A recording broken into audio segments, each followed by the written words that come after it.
The strange odyssey of number 17 Steve DeBerg began 13 seasons ago in San Francisco. He was Bill Walsh's first 49er quarterback until a rookie named Montana sent DeBerg packing. Number 17 then moved on to Denver, and for a while it looked like he might stick. But another hotshot rookie waited in the wings. John Elway arrived, and DeBerg was gone. Certainly he could lead the hapless Tampa Bay Bucks, but after 4 years of hard labor, he was released. Vinny had arrived. At 36, was it time to try something else? How about winning? And Kansas City has been good to Steve DeBerg, and so maybe number 17 has finally found a home. NBC Sports presents the National Football League. Today, it's the Seattle Seahawks versus the Kansas City Chiefs.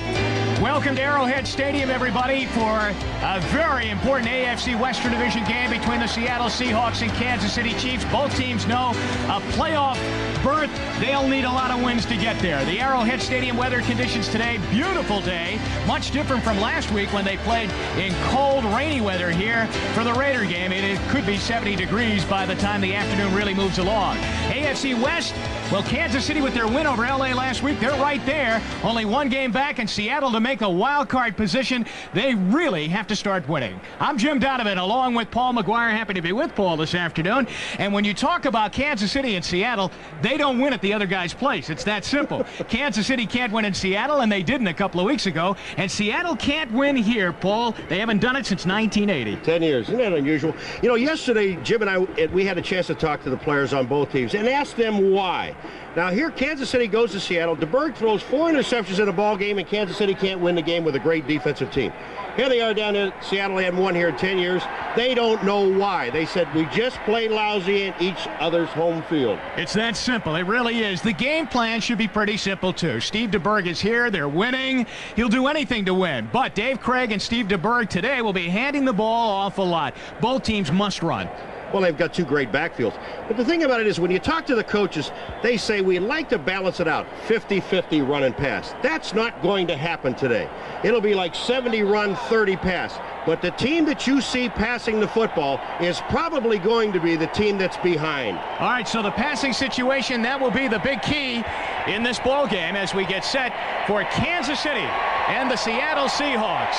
And listen to this crowd here this afternoon.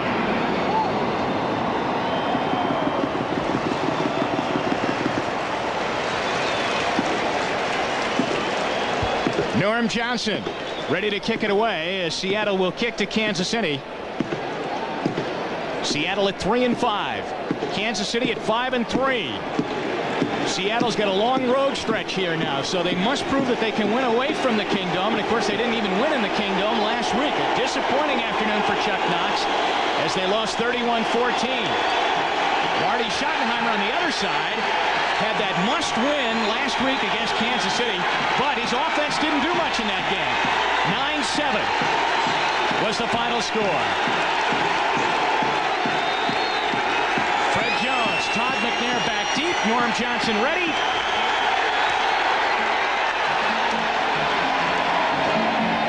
And Jones takes it at the 1-yard line. And brings it out over the 15-yard line to the 16. Good pursuit there. Tackle made by Joe Kane. Here's the Chiefs' offensive line. 2 rookies, Zada and Grunhard. Grunhard back in there. He didn't play last week after the death of his father, but he's back in the lineup this week. In the backfield, we see Christian Okoye there, but you'll see a lot of Barry Word, too. And there are the wide receivers. In passing situations, here's what happens. Todd McNair comes in along with J.J. Burden and Emil Harry. So here are the Chiefs 1st and 10 out over their own 15-yard line. Stephon Page in motion. It's Okoye. And Okoye goes out to the 18-yard line, and right away we've got a flag down on the play. So Okoye carries out to the 18, but a flag is down. And that's not a good start. Holding against Seattle, which will cost him 5 and a first down. Let's take a look at Seattle's defense right now. Really a veteran front 7, but they get David Wyman back in there. Here's the call. You're used to the hands. Today, number 71 defense, 5 yards per first down. Well, there is no number 71, so we'll just have to check and see on that. But David Wyman is in after he banged his knee up over the summer, so he gets into the lineup, and Darren Como goes to the outside.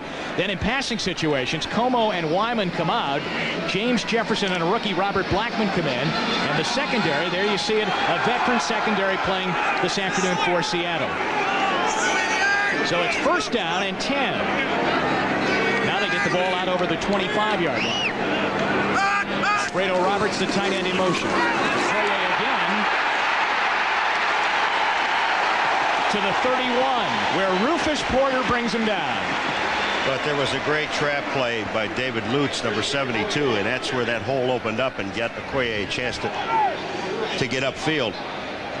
Lutz will come out to the left of your screen, and watch that block on Jacob Green right here. This is where the hole is opened up. Now, Wyman is there, but Okoye breaks that. Christian is so strong, and when you tackle him, you know, Nesby Glasgow told us yesterday, you go through him. You don't try to catch him, because if you catch him, he's going to drag you. Well, they got 7, second down and 3 now for Kansas City. So they go right back to Okoye. He's in trouble to the outside. And the Seahawks pursue well. Eugene Robinson comes up along with Rufus Porter again. And boy, that man Porter has got that great speed. You see it on a pass rush situation, but even he can string a play out too. And what you want to do with Christian Okoye is to get him going sideways. If once he makes that turn upfield, this is the smart way to play defense against a man this size. You don't want to let him get himself settled where he can square himself and now come upfield, because now you really have to take him on. If you can string him out and run him to the sidelines, he really doesn't have the power. So he comes out of there right now, and Todd McNair comes in along with Emil Harry as they go into their shotgun for the first time on third down, 3rd and 4. So Okoye lost one.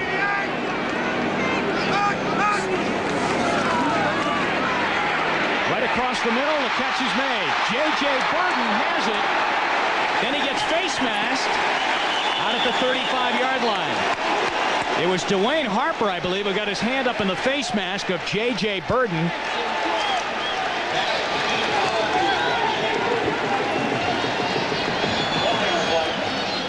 Here's referee Tom White checking out the situation with his officiating crew.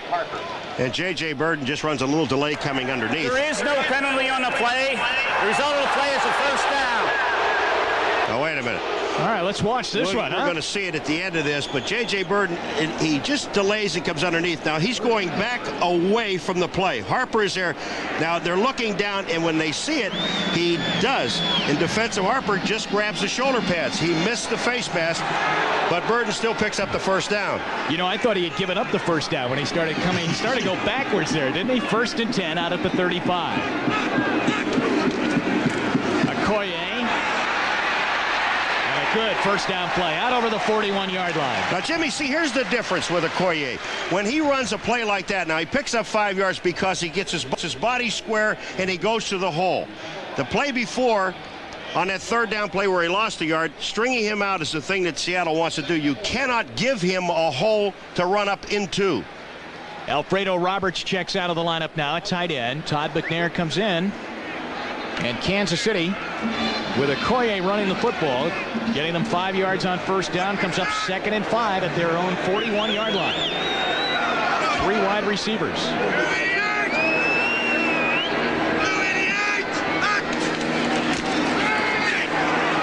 DeBerg for McNair, incomplete. Coverage on the play by Nesby Glasgow, and so it will be 3rd and 5. And that's a timing pattern, and Nesby Glasgow read it perfectly. He was in great position. Had that ball not been thrown, if it had been thrown outside or inside more, Nesby Glasgow would have had the interception. Boy, he had a great game up in the Kingdom against Kansas City as he forced a fumble, came up with a bunch of tackles in the game. He recovered a fumble too. He had a Super Bowl game that day. It is 3rd down and 5. Once again, shotgun and 4 wide receivers in for the Chiefs.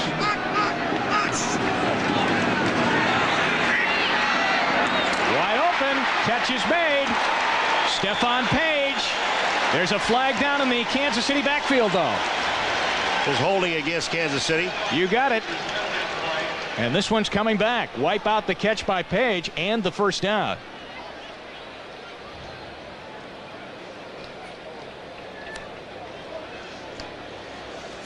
Stephon Page is such a great receiver. Holding, 79 offense, 10 yards, third down. That's Zot. But Stephon Page, I used to do the Kansas City Chiefs preseason games when it really, people were wondering, can Stephon Page make this football team? He was like their 6th or 7th receiver. And every time he got into the ball game, Jimmy, he scored, or at least had 2 or 3 long gains. Now they've got third down at 15, and again back into the shotgun. 4 wide receivers. Good time for DeBerg. Looking for Rob Thomas down at midfield, incomplete, and Seattle does a good job defending there. A couple of penalties, though, on Kansas City on their first possession, in particular that holding call, and so they'll call on Brian Barker now to come into the game as DeBerg leaves the field. And we're looking at a situation with 2 teams, and we talked about at the beginning that they want to run the football. They do not want to throw the ball. But more importantly, they do not want to be in a situation where it's 3rd and more than 3 or 4. Those are the numbers on Brian Barker. Back deep for Seattle, Chris Warren, standing back at his 25-yard line.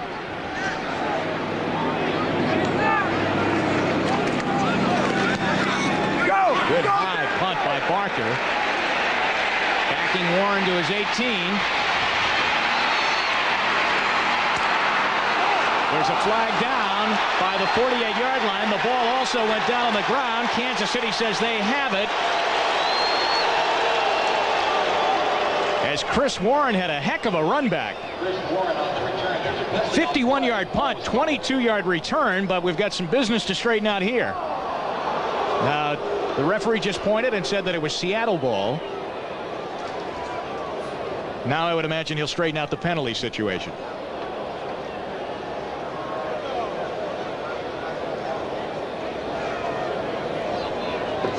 So we got what? About our second, third conference here this afternoon. You know, it's amazing. I never could understand why it takes so long. One guy throws the flag. All he has to do is go to the referee and tell him who it's on. Post possession, holding, receiving team will be penalized from the point where they got possession of the ball. First down, Seattle. Boy, Chuck Knox is red hot as they had good field position. But then the penalty on the Chris Warren return. No fumble on the play. But watch here, right there's Warren going down, Paul. Ooh. Well, when they replay that, it is a fumble because the ball comes out on the way down. Take a look at it right here. Now, he's not on the ground. Most importantly, look at his knees. His knees are not down. Here comes the ball out. But they say Seattle got the ball back. We'll see what happens. They're at the 9-yard line. It's Seahawks ball right now. No score. It's Seattle ball at their own 9-yard line. Kansas City's defense got them pinned in here at Arrowhead. First possession, Dave Craig at quarterback. Derek Fenner, nothing as he went to the right side. Let's meet the Seattle offense right now. A group that has their work cut out for them on this first start. Pretty good offensive line. A change made at right tackle. Ronnie Lee for Ron Mattis. Then in the backfield, it goes like this. Craig with that good backfield of John L. Williams and Derek Fenner. Blades, Kane, and McNeil. In passing situations, here's what happens. Fenner and McNeil come out. Paul Scansey comes in along with Jeff Chadwick. Second down and long. At the 10-yard line. Second and 8. John L. Williams, the lone back.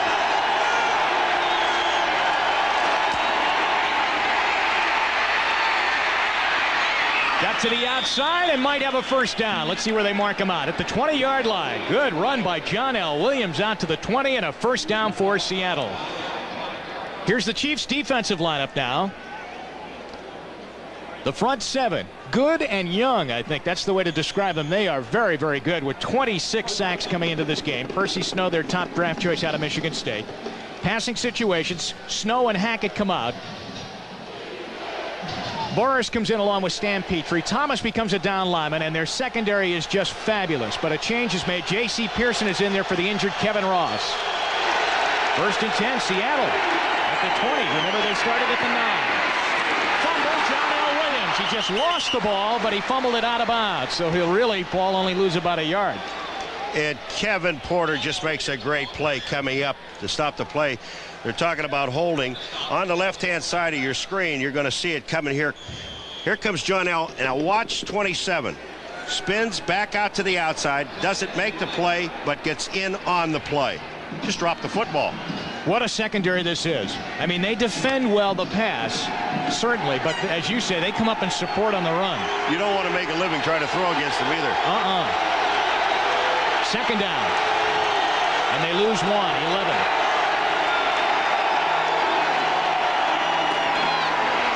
Derek Fenner off the right side.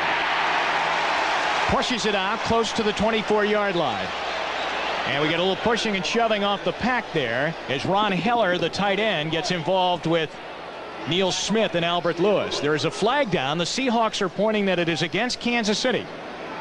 Tom White, busy man here early at Arrowhead on this Sunday. They're going to wear the flags out early in the ball game. Personal foul, unnecessary roughness, number 27, Kansas, first down. Well, that's a big one on Kevin Porter. Well, you said they were tough. And mean, too. Yeah, they are. Out over the 35-yard line to the 38 and a first down. Here's our first look at our 10-minute ticker this afternoon. Whoa, look what's going on up at Rich Stadium in Buffalo. Phoenix 7-0 over the 7-1 Bills. And there's the rest of your lineup for this afternoon. Everybody jumps out in front of the Bills in the beginning. But then they'll come back later on and win the ball. Usually like right in the last 40 seconds of the game. Seattle after the penalty, first down. Wide open, John L. Williams, who now drops a pass. Remember, a couple of plays ago, he just dropped the ball on a running play out of his hands. Remember when we talked about this series? Yep. Kansas City, they can't win in Seattle. And Seattle comes down here. 10 years they haven't won here. And they say we beat ourselves. And there is a classic example. John L. Williams, who is an excellent football player, has pretty good hands as a back. He drops the ball running with it. Now a pass hits him in the hands. He drops it. These are just mistakes, and they are mental errors. I mean, there's a guy that leads the Seahawks in receiving with 40 catches on a year. 2nd and 10.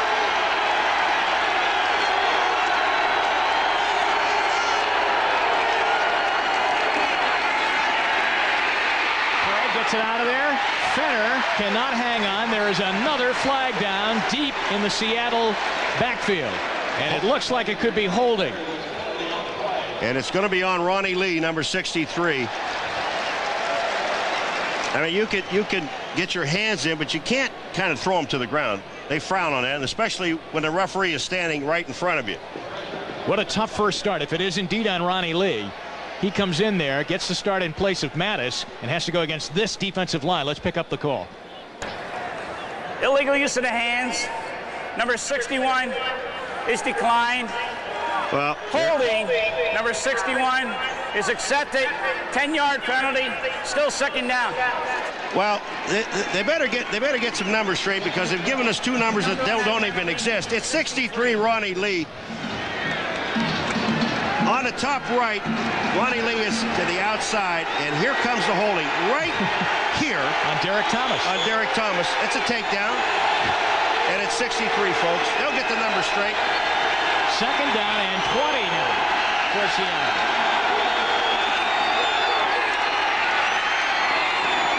Looking for Tommy Kane, and it's incomplete. He got punished by J.C. Pearson and Dino Hackett. If Dino Hackett has one more step, he picks the ball off. Dino Hackett is the linebacker playing the inside. His job is looking for the crossing pattern, and he is in perfect position. Dino Hackett, number 56, coming out to the right. He's looking at the quarterback. Look at this. If that ball is 1 yard inside, it's his. So now it's 3rd down and 20, back at the Seattle 28. Hackett to the sideline as they come in with their nickel package now. No score, 8:20 to go, first quarter. Seems like Seattle's had the ball for about an hour with all of these penalties.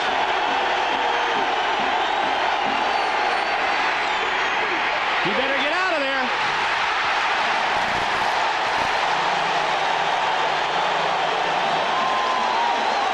Derek Thomas is in on the play, but the guy that really makes the play is Bill Maas, number 63, coming up the middle.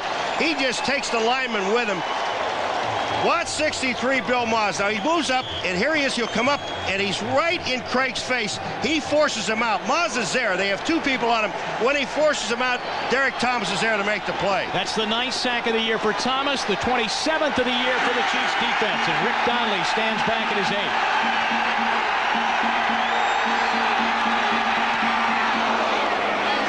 It's a good punt off. J.J. Burton calls for a fair catch, and he drifted and wandered all around the field to make that catch. A 47-yard punt by Rick Donnelly. It's a pretty good defensive battle, isn't it? Scoreless, 7:50 to go, first quarter. Second possession of the afternoon for Steve DeBerg and the Kansas City Chiefs. No score. I'm Jim Donovan with Paul McGuire here from Arrowhead Stadium. Beautiful afternoon here in Kansas City. Ball is out at the 31-yard line. Timeout, Kansas City. DeBerg couldn't get it called. He had Alfredo Roberts hopping all over the place at tight end. And Marty Schottenheimer will go over and he will talk with Steve DeBerg. And Steve DeBerg is saying, Marty, I don't know what we were doing on that play. I'll tell you what, we'll just have to talk it over with Joe Pendry, the offensive coordinator. Well, Alfredo Roberts lined up in the wrong spot, and then he tried to move Jonathan Hayes out, and it confused everybody. Well said, Paul, and we'll be right back. Nick Lowry on the sideline. It's not that cold. There's the best, but I mean, maybe the other kickers around the league should do that. He gets all dressed up there, keep his legs warm. Got a lot of crazy habits we'll touch on this afternoon. First down, Kansas City. And Christian Okoye sends them on their way close to another first down out near the 40-yard line. All right, you talked about Dave Wyman coming in. He hadn't played for a long time, and he's starting in the middle. And Dave Wyman's job is he's got to find Okoye and get him. Now, watch 92. He goes to his right. He steps up. He gets caught inside just a little bit too much. And then when Okoye comes down, he can't get himself squared up to hit Okoye. He tries to get an arm on him, and that's not going to do it. Tight ends coming out. Jonathan Hayes limping out right now to the sideline, being helped off by Stephon Page. So Alfredo Roberts comes in along with Dante Whitaker at tight end. Second down, 1.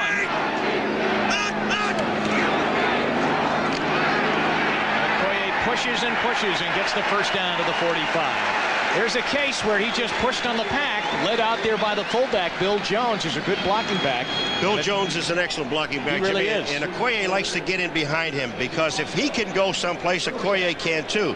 And when Bill Jones gets to the hole, all he really defensive man. Already in the game, Okoye has 6 runs, 29 yards.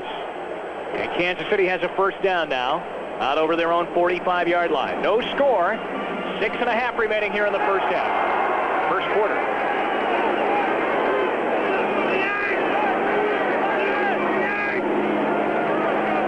Ball is out at the 45-yard line. I understand we are right now without a picture here at Arrowhead Stadium. So Steve DeBerg is back to pass. He's looking long for Rob Thomas down at the 15-yard line, and it's incomplete. Patrick Hunter was on the coverage for Seattle, as we'll switch to more of a radio call here for you this afternoon. And on the second down and 10 play, DeBerg fired it out long to Thomas, and it was incomplete. He had him down there, but just a little bit too long. I think the best play-action passer in football is DeBerg. And that time what he did is he ran the play action, which freezes the linebackers and also the weak side safety. Then he got the matchup that he wanted with Rob Thomas going downfield on Patrick Hunter one-on-one. When you get that matchup, you've got to go deep. It is second down and 10. The ball is out at the 46-yard line of Kansas City here at Arrowhead Stadium in Kansas City. No score between the Chiefs and Seahawks. DeBerg gives the ball off right side. Here comes Christian Okoye. Gets away from a Jacob Green tackle in the backfield and gets the ball up to the 48-yard line before he's driven out on the Kansas City sideline by Como and Jacob Green. Green had him in the backfield but couldn't hold on. Jacob Green is going to be the most frustrated man on the field right now because Jacob Green broke free into the backfield and had Christian Okoye for about a 6-yard loss. And all Okoye did was stick his arm in Jacob Green's face, pushed him aside, and then picked up 3 yards on the play. So it is third down and 8. Once again, we are working on getting our picture back here at Kansas City. Kansas City has the ball out at their own 48 yards. And Steve DeBerg in the shotgun. He's got Todd McNair in the backfield with him on the left sideline. And now we rejoin you with the pictures to put the sound together with you. Rob Thomas cannot hang on at the 50-yard line. Nailed by Eugene Robinson. And Seattle doing a nice job on defense as they will send in Kansas City special teams now to punt the ball away. And that time Seattle sitting back in a zone defense, and Eugene Robinson, all he wanted to do is have Rob Thomas catch the ball in front of him. Rob Thomas bobbled it just momentarily. It gave Robinson enough time to hit him. Barker had a good first punt, as you saw. 52 yards. Chris Warren waiting down at the 10-yard line of Seattle. Good side, Denny. Fair catch, and hangs on at the 15-yard line. So Seattle will get their second possession, and we're all put back together here at Arrowhead Stadium. No score, 5:12 to go in the first quarter. We'll be right back. KC, San Diego, Thunder and Lightning. Next Sunday. Just about a full house in here this afternoon at Arrowhead Stadium as the Chiefs 5-3 really electrifying the town. Their real spirited play and the way they played last week against the Raiders. No touchdowns, though. 3 field goals win the ball game. You know, their offense hasn't played well now the last couple of weeks because, remember, before their bye, they went up to Seattle and laid an egg up there. 2 tight ends in the game for the Seahawks, Heller and McNeil. This is Derek Fenner. We get a flag thrown as he spins out to the 21-yard line. Illegal motion. That's the 6th penalty already here in the first quarter. 6 total penalty. 4 on Seattle now. See, fullbacks are supposed to block. Illegal motion, offense. John L. Williams is a fullback. Fenner gets the ball, and his down. job is to lead the play. Now, we saw Jones leading the play for Okoye. Look, number 32, John L. Williams. First of all, he moves. Yeah. That's the motion here. Now, watch this block. It's devastating. Absolutely devastating. He almost touched his own man, which was, you know, I know that, you know, you can see red shirts, can't you? Yes. Back to the 10-yard line now, 1st and 15. They have not been blessed with good field position on their first 2 starts. Fenner. Nice run by Fenner out to the 19-yard line as he got away from J.C. Pearson on the corner and then cut it back for a big gain. Now, the difference now, John L. Williams blocks, so it enables Fenner to run. Here he comes at you. Number 32 is John L. Williams. Fenner's in number 44 behind. Here is the block. When you make the block on Albert Lewis, Pearson misses the tackle, or Fenner makes him miss, and they pick up about 9 yards on the play. 2nd down. And 7 to go for a first down. Back split in the backfield, Fenner and John L. Williams.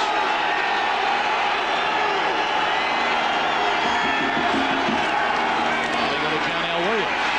He's in trouble and hit hard. What a play by Porter. Now, when you look at this play and you see what happens, and you wonder, well, how does Porter, who is a safety, come up and make a play like that? Because the defensive line and linebackers are stringing it out. Watch this. They tie up the offensive lineman, and here comes Porter. He sees the opening, gets through, gets John L. Williams in the backfield. But the defensive line and linebackers did their job, contained the offensive lineman. A loss all the way back to the 15-yard line, and now you have to expect that Craig will really see a big rush. Shotgun, 3rd and 10.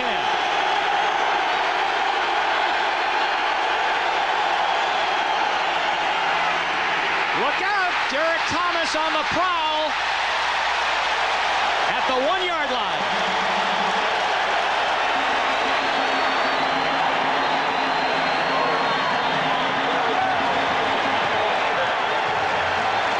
Neil Smith is the man that really put the heat on Craig that forced him into Derek Thomas. Now, Derek Thomas ends up with 2 sacks because other defensive linemen are doing a job. On the left of your screen, here comes Neil.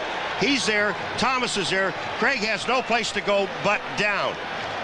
All right, here's Derek Thomas. Watch this. He gets inside Williams, who does not block again, and Craig has no place to go but down.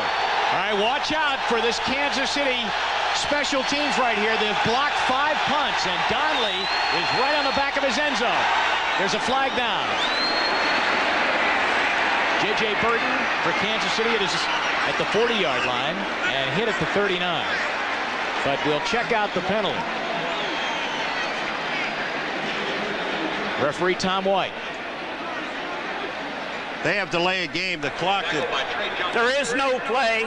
Delay a game before the snap. Half the distance to the goal. Half the distance is going to be like a fingernail away from the goal line because that's how close they are. You can't penalize them anymore. That time, the Kansas City Chiefs had a return on. Now the question is, do they go after it? Look at where that ball is, Paul. How far can he be punted? This is not a normal distance back, right? You're supposed to. Punters will get 15 yards, Jimmy. They like that 15-yard cushion back there. But in this situation, he's only going to be allowed, Donnelly, is about 9.5 yards because he's stepping on the back line. If his back foot steps back, it's a safety. And if they block another one, it's a new NFL record.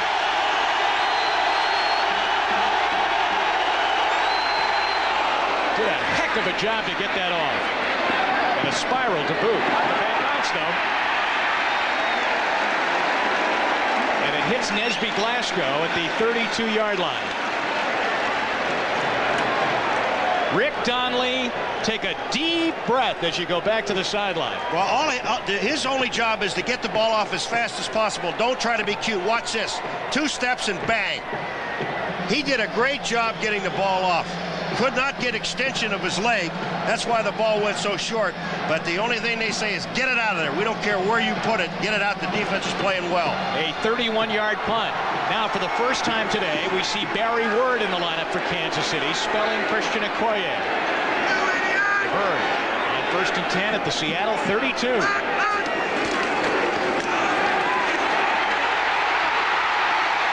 Well, Barry Word's fresh, isn't he, to the 20. And a first down. He just ran over Lutz and Baldinger on the right-hand side of that offensive line. And that hole opens up. He gets to the hole quicker than Christian Okoye. And he's got some moves. But again, he's following Bill Jones into the hole. There's Lutz, number 72, making the block. If they would have gotten a block downfield by Alfredo Roberts, number 87, Word might have had a touchdown. Boy, you're picking on all these guys that aren't blocking today. That's what their job is. You're supposed to block. A minute and a half to go in the first quarter. Fake, bootleg, throws it. Almost intercepted by Cortez Kennedy. The rookie from Miami, Cortez Kennedy, had it right in his paws. Tony Woods tips the ball on DeBerg. They were just trying a little shot to the outside. And Cortez Kennedy, the ball hits him in the hands. Here's Woods right here. He tips the ball. And watch this. Cortez is trying to catch it and run. Just catch it, Cortez, because you're not going to make it to the other end anyway. 2nd down 10. Kansas City fortunate now to get the ball and hold on to it after that man, Cortez Kennedy, had the ball right in his hands but dropped it. Barry Word is the lone back. Here's Word. Almost slipped away. At the 15-yard line, he gets 5. Let's go to New York right now for the first time this afternoon. Bob Costas with an NFL Live update. Thanks, Bob. Inside the last minute now here in the first quarter at Arrowhead Stadium. Steve DeBerg, shotgun formation, 3rd and 5 for Kansas City at the Seattle 15.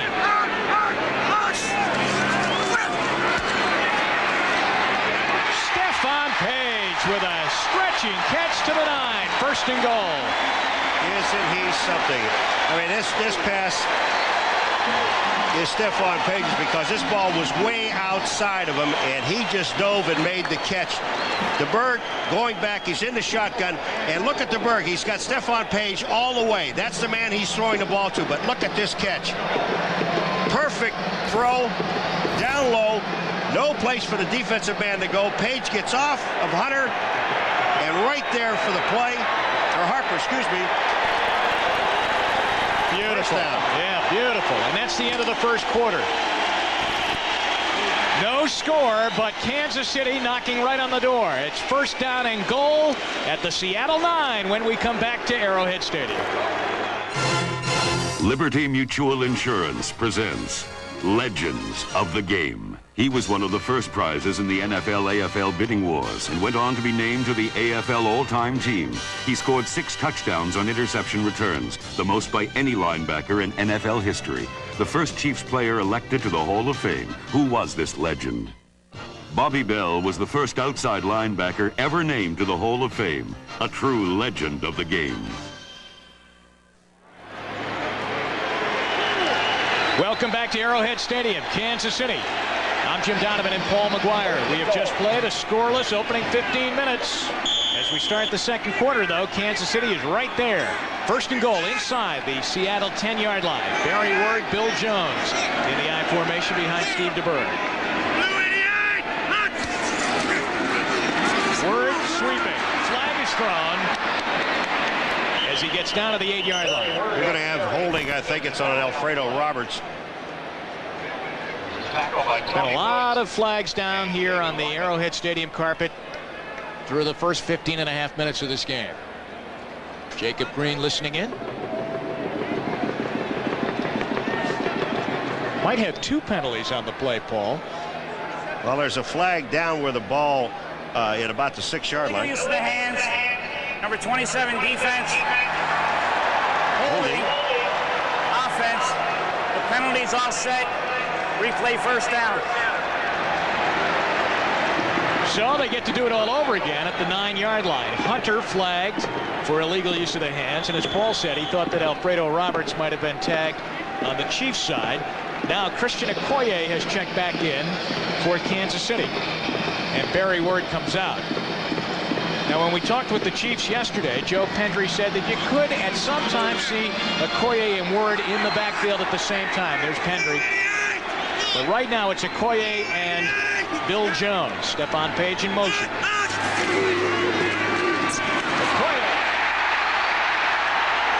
Hit at the 5, down to the 3. Dwayne Harper cut him off at the corner. Well, Nesby Glasgow got hit because Bill Jones hits him, and Christian Okoye just bounces to the outside. 43 is Jones, and watch, here comes Nesby Glasgow. He just gets popped right there on the shoulder and blocked to the inside also. And then Christian Okoye sees that block and continues back to the outside and takes the ball inside the 5. Okoye now with 36 yards rushing. First quarter score, Atlanta. And we have a Seahawk player down. That's Nesby Glasgow. He got popped right in the shoulder. He got double teamed on the play, but the damage, I think, was done by Bill Jones when he caught him shoulder to shoulder. You know, it looked like he almost got hit by not only Jones, but Stephon Page. Yeah, Stephon they got him Page on each came, side. Yeah, Stephon Page came to the inside and was taking him inside, and Jones wasn't really supposed to block Nesby Glasgow, but he gets a piece of him. Watch Jones's right shoulder and Nesby's right shoulder. They hit right here is where the pop is. And then Nesby went down. So Nesby Glasgow is down, and they tend to him on the field. We'll be back to Kansas City. Still no score here at Arrowhead Stadium. Nesby Glasgow walks off to the sideline under his own power. Still no score here in Kansas City. Jim Donovan along with Paul McGuire. Steve DeBerg working the Kansas City huddle right now. Second down and goal from the 4-yard line. Christian Okoye has checked out, and Barry Word is in. Is that double teaming? You got 2 big backs like that? The consistent part is that Bill Jones stays in at fullback. Give Bill Jones the ball. They won't expect it. Barry Word is hit by Rufus Porter. And I'll tell you something, Porter had to be able to guess on the snap because he was in that backfield so quickly. Rufus Porter was in the backfield, but Bill Jones, the fullback, ran right by him. Never took a piece of him. And he was right in his face. Bill Jones has got to take the first guy. Here comes Porter. Here comes Jones. Watch this. He ducked his head. Missed Porter.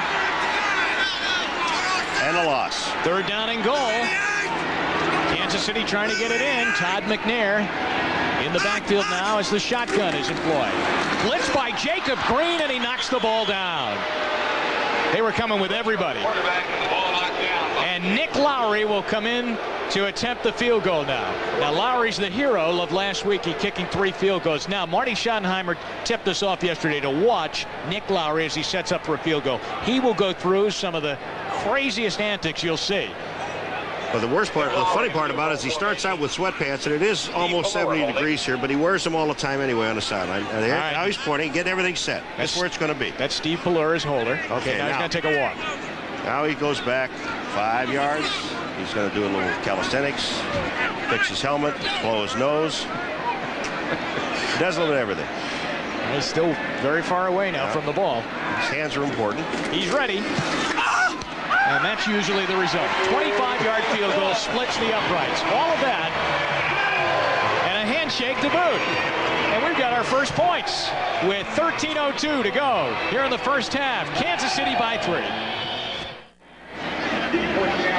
Kansas City leads 3-0. Second quarter, 13:02 to go in the half. But I'll tell you, Paul, I would think they would have to be disappointed. Remember, that drive started at the Seattle 31-yard line, and they had the ball first and goal at the 9 and only come away with 3 points and a 25-yard field goal by Nick Lowry. You're going to see him, I think, when they get down and close again.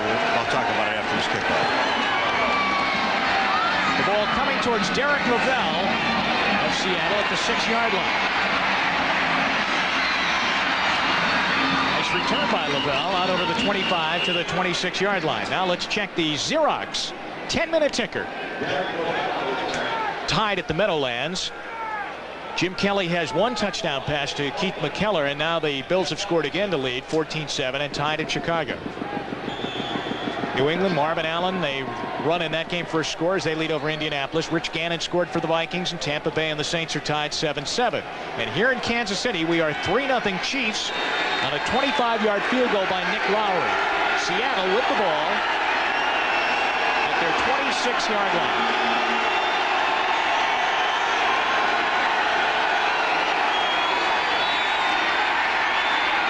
Craig rifles one right down the middle to the 31-yard line. Percy Snow is in on the tackle of Brian Blades. And the gain is out to the 32 they'll give him. About 6 yards on the play. Seattle has the ball, but I was going to say about Kansas City, when they get the ball in an area like that, if they do it again, instead of going wide, you just send the big guys up the middle, and that's where the openings are going to be. Instead of trying to get wide with the big power backs, try to get them a little bit closer inside the tackles instead of outside. And I'm telling you right now, Seattle's going to have to try to throw the ball downfield. Kansas City at free safety now. Deron Cherry is in. His first week back was last week against the Raiders, and Jeff Donaldson comes out. Cherry battling back after major knee surgery. Here's Derek Fenner. Hops through the hole out near the 35-yard line where Dan Saliamua, the nose tackle, brings him down. Well, when you line up like Seattle's doing with 2 tight ends and only 1 wide receiver, 2 running backs, you know that they're going to be running the football, and what they're going to try to throw is short stuff and not long, because the only wide receiver that they have is Brian Blades, number 89. Checking it over on the Kansas City sideline right now. That's Howard Mudd, the offensive line coach of the Chiefs. They know they didn't get the job done there blocking-wise, and they had it first and goal at the 9. Now it's 3rd down and 1 for Seattle. John L. Williams. I don't know. To the 36-yard line, but he needed to get close to the 37 to have the first down. J.C. Pearson makes the stop for Kansas City. They have to get almost to the 37-yard line. I think they're going to be about a half of the ball short. It's going to be a measurement right now as they bring the sticks in.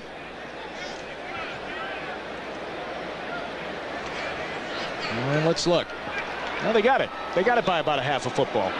Golly had the markers wrong on the other side. That's why I missed it. Chuck Knox. He was eagle-eyed on that measurement right there. Seattle, you know, had terrible field position, really, throughout that first quarter. That was a field position game in the first quarter. Kansas City kept backing them up. Seattle's punting from inside their end zone.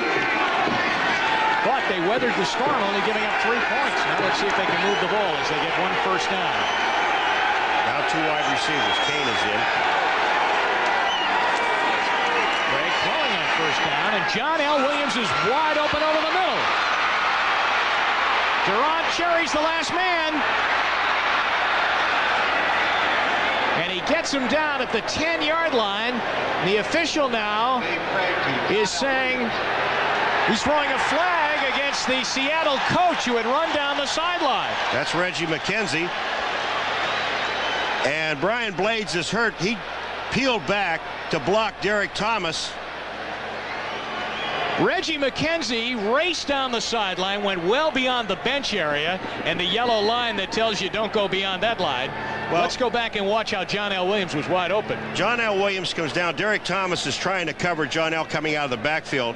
Now, coming across the field is going to be Blades right about here, and he throws and he hits Derek Thomas. Now, the reason that Reggie McKenzie ran downfield is because the play was stopped, and then Dino Hackett tackled him. And Reggie was upset, wanted a flag, but got one against him. First and 10. See, right here, John L. steps out. He hears the whistle blow there. Okay, so he slows up, and watch this. Now, Dino Hackett just drills him, and that's why Reggie McKenzie came down the sidelines. So Reggie McKenzie, an assistant coach with the Seahawks, is hit with the penalty. There's Reggie. And normally you see coaches controlling players on the sideline. Right here you see players trying to cool him off a little bit. In the meantime, we've got Brian Blades down on the turf. He's injured. Reggie was one of the great guards for the Buffalo Bills for a lot of years in the O.J. Simpson era. And another Seattle injury report for you. Nesby Glasgow, their fine safety, is having x-rays on his right elbow. Reggie McKenzie, you know, he was such a competitor when O.J. played. I mean, he was the guy, one of the guys that opened the holes for O.J. Simpson. And this man does not like to lose. and he had a legitimate gripe because John L. did stop. But the question is, did Hackett hear the play or not? And it's only a whistle that's blown. He's upset, and he had a right to be. Now, they did take a look at the play to see if John L. Williams had stepped out of bounds, which he did. It doesn't make, once that whistle blows, it's over with anyway. They get the ball at the 35-yard line after the penalty on the assistant coach, Reggie McKenzie. And John L. Williams gets the ball again and finds some running room to the 28, where he is brought down on the play by Derek Thomas. Albert Lewis is there, too. We have 10 minutes remaining here in the first half at Arrowhead Stadium. Kansas City leads on a 25-yard field goal by Nick Lowry, but Seattle is driving right now. And they're at the Kansas City 28. Leonard Griffin just checked into the ball game, so they take out one of the linebackers, Percy Snow, and they go with 4 down linemen. Second down 4.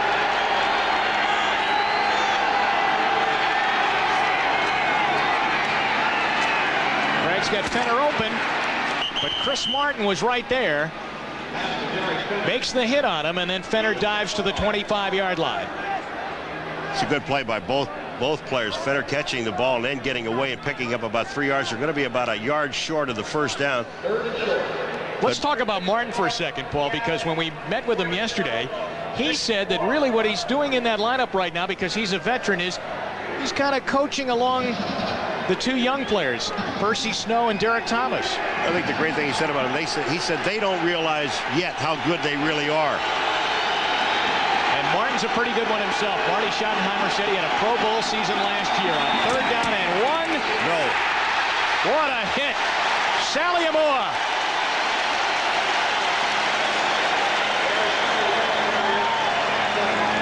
And Paul said it right, simply said no, did not get the first down. They'll go for the field goal to try to tie this ball game up. They've got an excellent field goal kicker in Norm Johnson. Johnson, as a matter of fact, was slumping the last time these 2 teams met back on the 21st of October. And up in Seattle, there were hints that maybe they were going to get rid of him. As a matter of fact, they brought other kickers in. Rich Carlos was one of them that week. He had a bad week the week before. And in the game against Kansas City, he went 4 for 4. So now he's trying to tie this game up out of the hold of Jeff Kemp.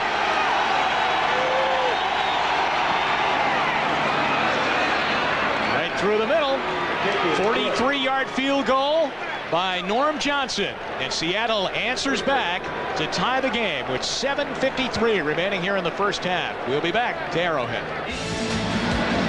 Jim Donovan and Paul McGuire back with you at Arrowhead Stadium in this AFC Western Division matchup. Seattle and Kansas City. Norm Johnson's field goal of 43 yards has tied the game up, and here comes Fred Jones, just activated today. The rookie out of Grambling runs it out to the 21-yard line. Another check of our 10-minute ticker this afternoon as you follow along on Sunday number 10 around the NFL. Miami Jets game. Miami, the best defense in the National Football League halfway through the season. Steve DeBerg in there with 7:44 to go here in the first half. Both defenses have been pushed a little bit and moved, but they have not given up the touchdowns. Here's Cortez Kennedy, who almost had a big play in this one, just missed an interception. Kansas City at their own 21. I don't think he got the play off, Paul. Delay a game. A 5-yard penalty on Steve DeBerg. Remember, he called a timeout earlier in the first half when he saw the clock running down. We talked about this at the beginning of the game. There's Marty Schottenheimer looking at what's going on. You've got offense, 5 yards, first down. What happens is DeBerg came up to the line of scrimmage and called an audible, and that takes time because the play was called on the sidelines and what they wanted to do. But the biggest play the Kansas City Chiefs have made was that, about 8-yard pass to Stephon Bates. Yeah, I mean, right. They got them first and goal. Seattle's was John L. Williams' run. It was called back because of Reggie McKenzie. Lots of flags here in the first half, as you see. Now it's 1st and 15. DeBerg floats one out. Rob Thomas makes the catch. And he only got about a yard. And suddenly, the Boo Birds are out here at Arrowhead. You got one guy clapping and 76,000 booing. But DeBerg, that pass took a long time to get out there. So what happened to our running games here? Well, you're all of a sudden you start out in a 1st and 15 situation. What you're trying to do on first down, and what DeBerg was trying to do on first down, is at least get that 5 yards back and then go into your running game. I still think their power on both these teams is running the football. 2nd and 15. Thomas again, and he's got it on a low ball at the 25-yard line. Patrick Hunter says he picked it off the turf. The official says no. Thomas makes the catch. Low ball inside. Do a lot of baseball, do you? Yeah. Well, they picked up 10 of it. Now they're in a 3rd and 5 situation.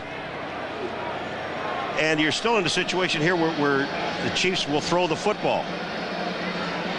So that usually means that Todd McNair checks in, and he does, and they'll flip into the shotgun with 4 wide receivers. Tim Grunhard ready to snap that ball back. Up high, J.J. Burden with the catch.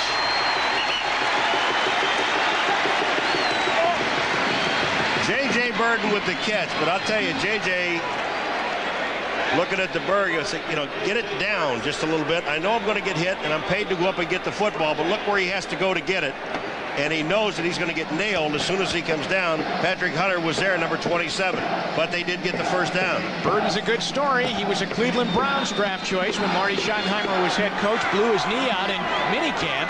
Was really out of football then as he tried to mend, and Schottenheimer took him here with him to Kansas City. Okoye to the 40-yard line, and that's a little bit more like Kansas City's offense right there. You've got to get Christian Okoye going straight upfield. Jacob Green, number 79, he just plays off the block here. Now watch Jacob. He knows that Okoye has already squared himself up. He comes back in and helps out on the play. That's just super play by the defensive end. 2nd down now. 5:25 to go here in the first half. Jacob Green made a nice defensive play on Kansas City's last series, batting down a DeBerg pass. Alfredo Roberts in motion. And Okoye over the 40 to the 43-yard line. And they'll come up 3rd down and middle yardage again. I was just watching Jacob Green again. Now he comes upfield. He watches the tight end, Alfredo Roberts. He goes in motion, he comes back, and that's one of the guys he has to be aware of. But as he was doing that, the guy that pulls out is Lutz, number 72. Watch this, and he sets up the block for him. Lutz just kicks Jacob Green to the outside, and Christian runs inside for about 3 yards. There's not much you can do about that. Third down now, and again into the shotgun on 3rd and 4. They're 3 for 6 on third down conversions. A lot of time for DeBerg, but he cannot hook up with Emil Harry. And the Kansas City offense sputters again. You know, it really is amazing when you're looking at Kansas City and Marty shaking his head. The one thing that Marty Schottenheimer told us yesterday is that they have to run the football and be consistent running the football. They haven't been able to do that. They've been able to put a drive together. And if you take a look at the passes that DeBerg is throwing, hasn't been a pass over 12 yards. Barker punts it away to Chris Warren. Takes it at his 15 and is hit right away. That's Todd McNair. 43-yard punt and 0 on the return. And Eugene Robinson, number 41, was blocking. We have an illegal man downfield. We have a flag down. But Eugene Robinson was blocking McNair, and he got away from him and made the play. Just outstanding special teams. This is going to be wiped out, I believe. Yes, it is, as McNair, the second-year player out of Temple, makes the nice play on the punt coverage. But Tom White says, we're going to take it back, fellas. Ineligible member of the kicking team downfield, number 65. We will replay 4th down. Todd McNair, I mean, it just super coverage, and that's one of the reasons why he's one of the wide guys going down on the special teams. Eugene Robinson was blocking him, and you'll see it right at the top of your screen. Eugene Robinson is right there, and we'll watch McNair comes off and still makes the play. That's outstanding. Now the snap will come from the 37-yard line. The penalty was called on Frank Winters, who is the long snapper for Kansas City. Hey, check it out now.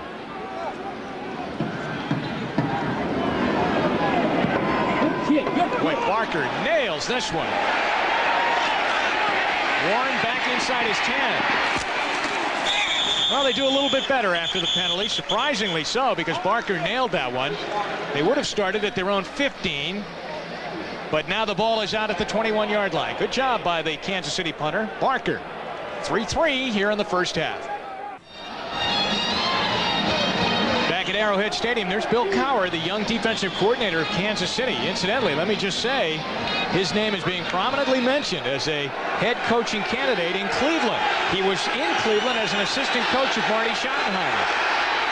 And Art Modell always liked Bill Cowher. He's built a great defense here in Kansas City. John L. Williams for Seattle gets a hole and bends out over the 25-yard line. Let's see where they finally put him down. Near the 29. So he gets a big chunk on first down, close to 9 yards. Jimmy, you know, I just have the feeling you sit here and you watch a game like this where they're predominantly running football teams and they're trying to make something happen with the run, occasional pass in their play action deal. But when you look at a game like this, tied at 3-3 with 3 minutes and 30 and counting in the first half, that the defense, one of these two defenses are going to make a play to win this football game. It's a good thing we didn't have a heavy meal before this game, the way it started, or we could be in Napland. All right, I got some tape or a paper on the field. That is not a flag. On short yardage, second down, and just a couple to go for a first down. Boy, a big hit by Percy Snow on John L. Williams. And they'll mark him just over the 30-yard line, and it will be third down and short again. Let's check the 10-minute ticker now. And Chicago's moved out ahead of Atlanta, as you see at Soldier Field. 10-3 the score in that one. New Orleans up on top of Tampa Bay 14-7. And at Arrowhead Stadium, 3-3 with 2:45 to go here in the first half. And third down and less than 1. 1 for 4 on third down conversions for the Seahawks. Derek Fenner. Unbelievable. They cannot get it again. And they'll punt. Jimmy, one of the big problems with Seattle's offense that I see is that when you're playing 2 and 3 sometimes in that situation, 3 tight ends, what happens is that you just jam up the defense. Look at this picture here. Look at all the defensive players. Linebackers, defensive backs are there to make the play. And look at on the top. There's Albert Lewis. He doesn't do anything. Nice trick. That was a nice trick. But, you know, the defense, when you jam the offense in, all you do is jam the defense in. You've got to spread them out. And we are at the 2-minute warning. So the crowd roaring for the Kansas City defense, hoping that maybe they can win this one. 3-3. We'll be right back.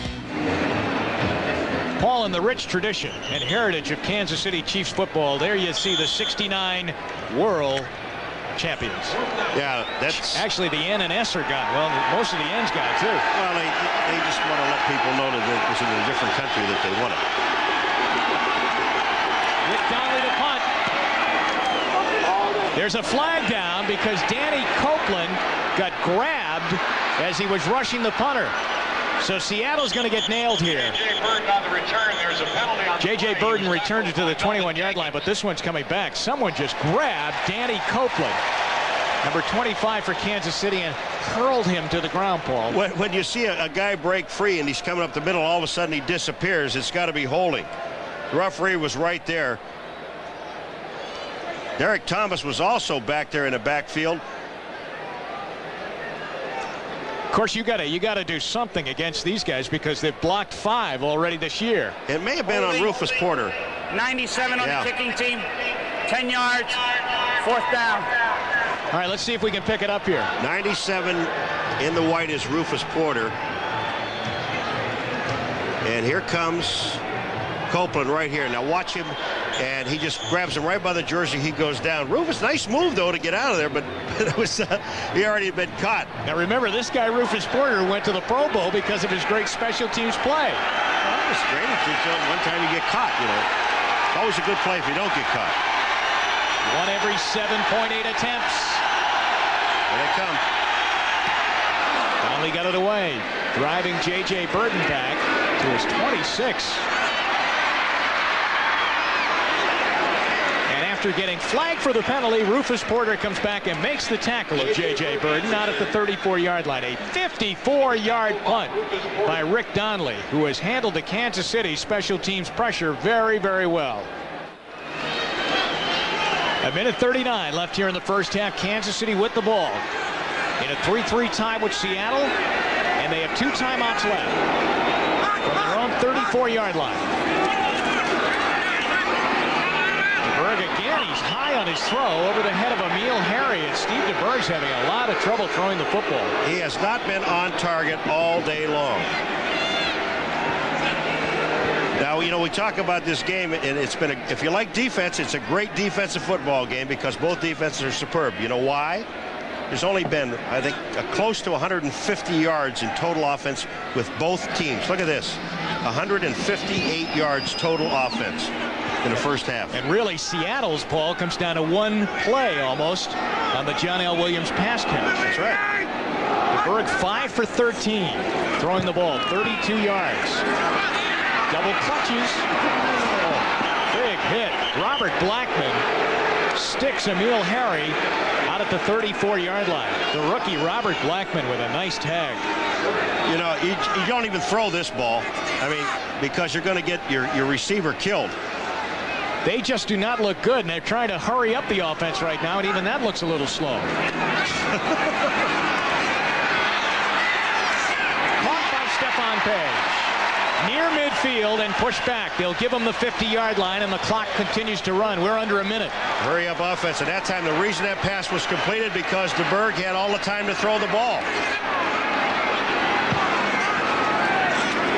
They have 2 timeouts left. Rob Thomas to the Seattle 42-yard line. Now they got to burn one more. They got to use a timeout here with 40 seconds remaining. Kansas City will have 1 remaining as DeBerg is trying to come up with some points here to give Kansas City the lead just before halftime. There's your score. Tied 3-3. Norm Johnson, Nick Lowry field goals. That's all that's up on the board. 40 seconds left in the half, and Kansas City's got 1 left. 1 timeout remaining. All right, but they still have 40 seconds. So if you're going to go deep on a play, just throw it in the middle of the field because in a prevent defense, the middle will be open. Take that long gainer and get yourself in position for a field goal. You still have 1 timeout. They're at the Seattle 42, and Jacob Green jumped offside. Rob Thomas has the catch inside the 35 of Seattle to the 34-yard line. I think you got to turn this down, take the play, don't you? You turn it down, take the play, because they picked up about 8 yards on the pass play. But again, if you take a look at the defensive secondary, the man that's going to be open is the guy coming across the middle, not running down it, but coming across the middle in a crossing pattern, because it opens up the defense. The penalty was on Eric Hayes. All right, we want to remind you, coming up at halftime, NFL Live, Bob Costas, Will McDonough, O.J. Simpson with all the scores and highlights from around the league as we get Kansas City with 32 seconds left in the half. J.J. Burton inside the 25, first down. That was a heads-up play by J.J. Burton, because he was in from the sideline marker about 16 yards. He just turned and got as much as he possibly could, but yet still get out of bounds. Now DeBerg is waiting for J.J. Burton to come into the middle a little bit. He comes in about at the numbers. Now watch the move he makes back to the outside.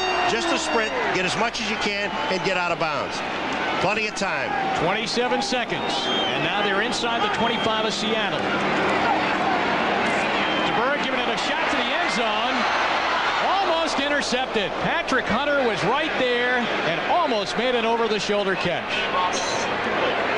DeBerg didn't have enough arm to throw the ball away. I mean, there was double coverage downfield, and Patrick Hunter almost makes the interception. DeBerg is looking right to the outside. They ran a post-corner pattern, and here's the ball, and Hunter's the only one that has a chance to catch. If he catches the ball, it's an interception because he's in the end zone.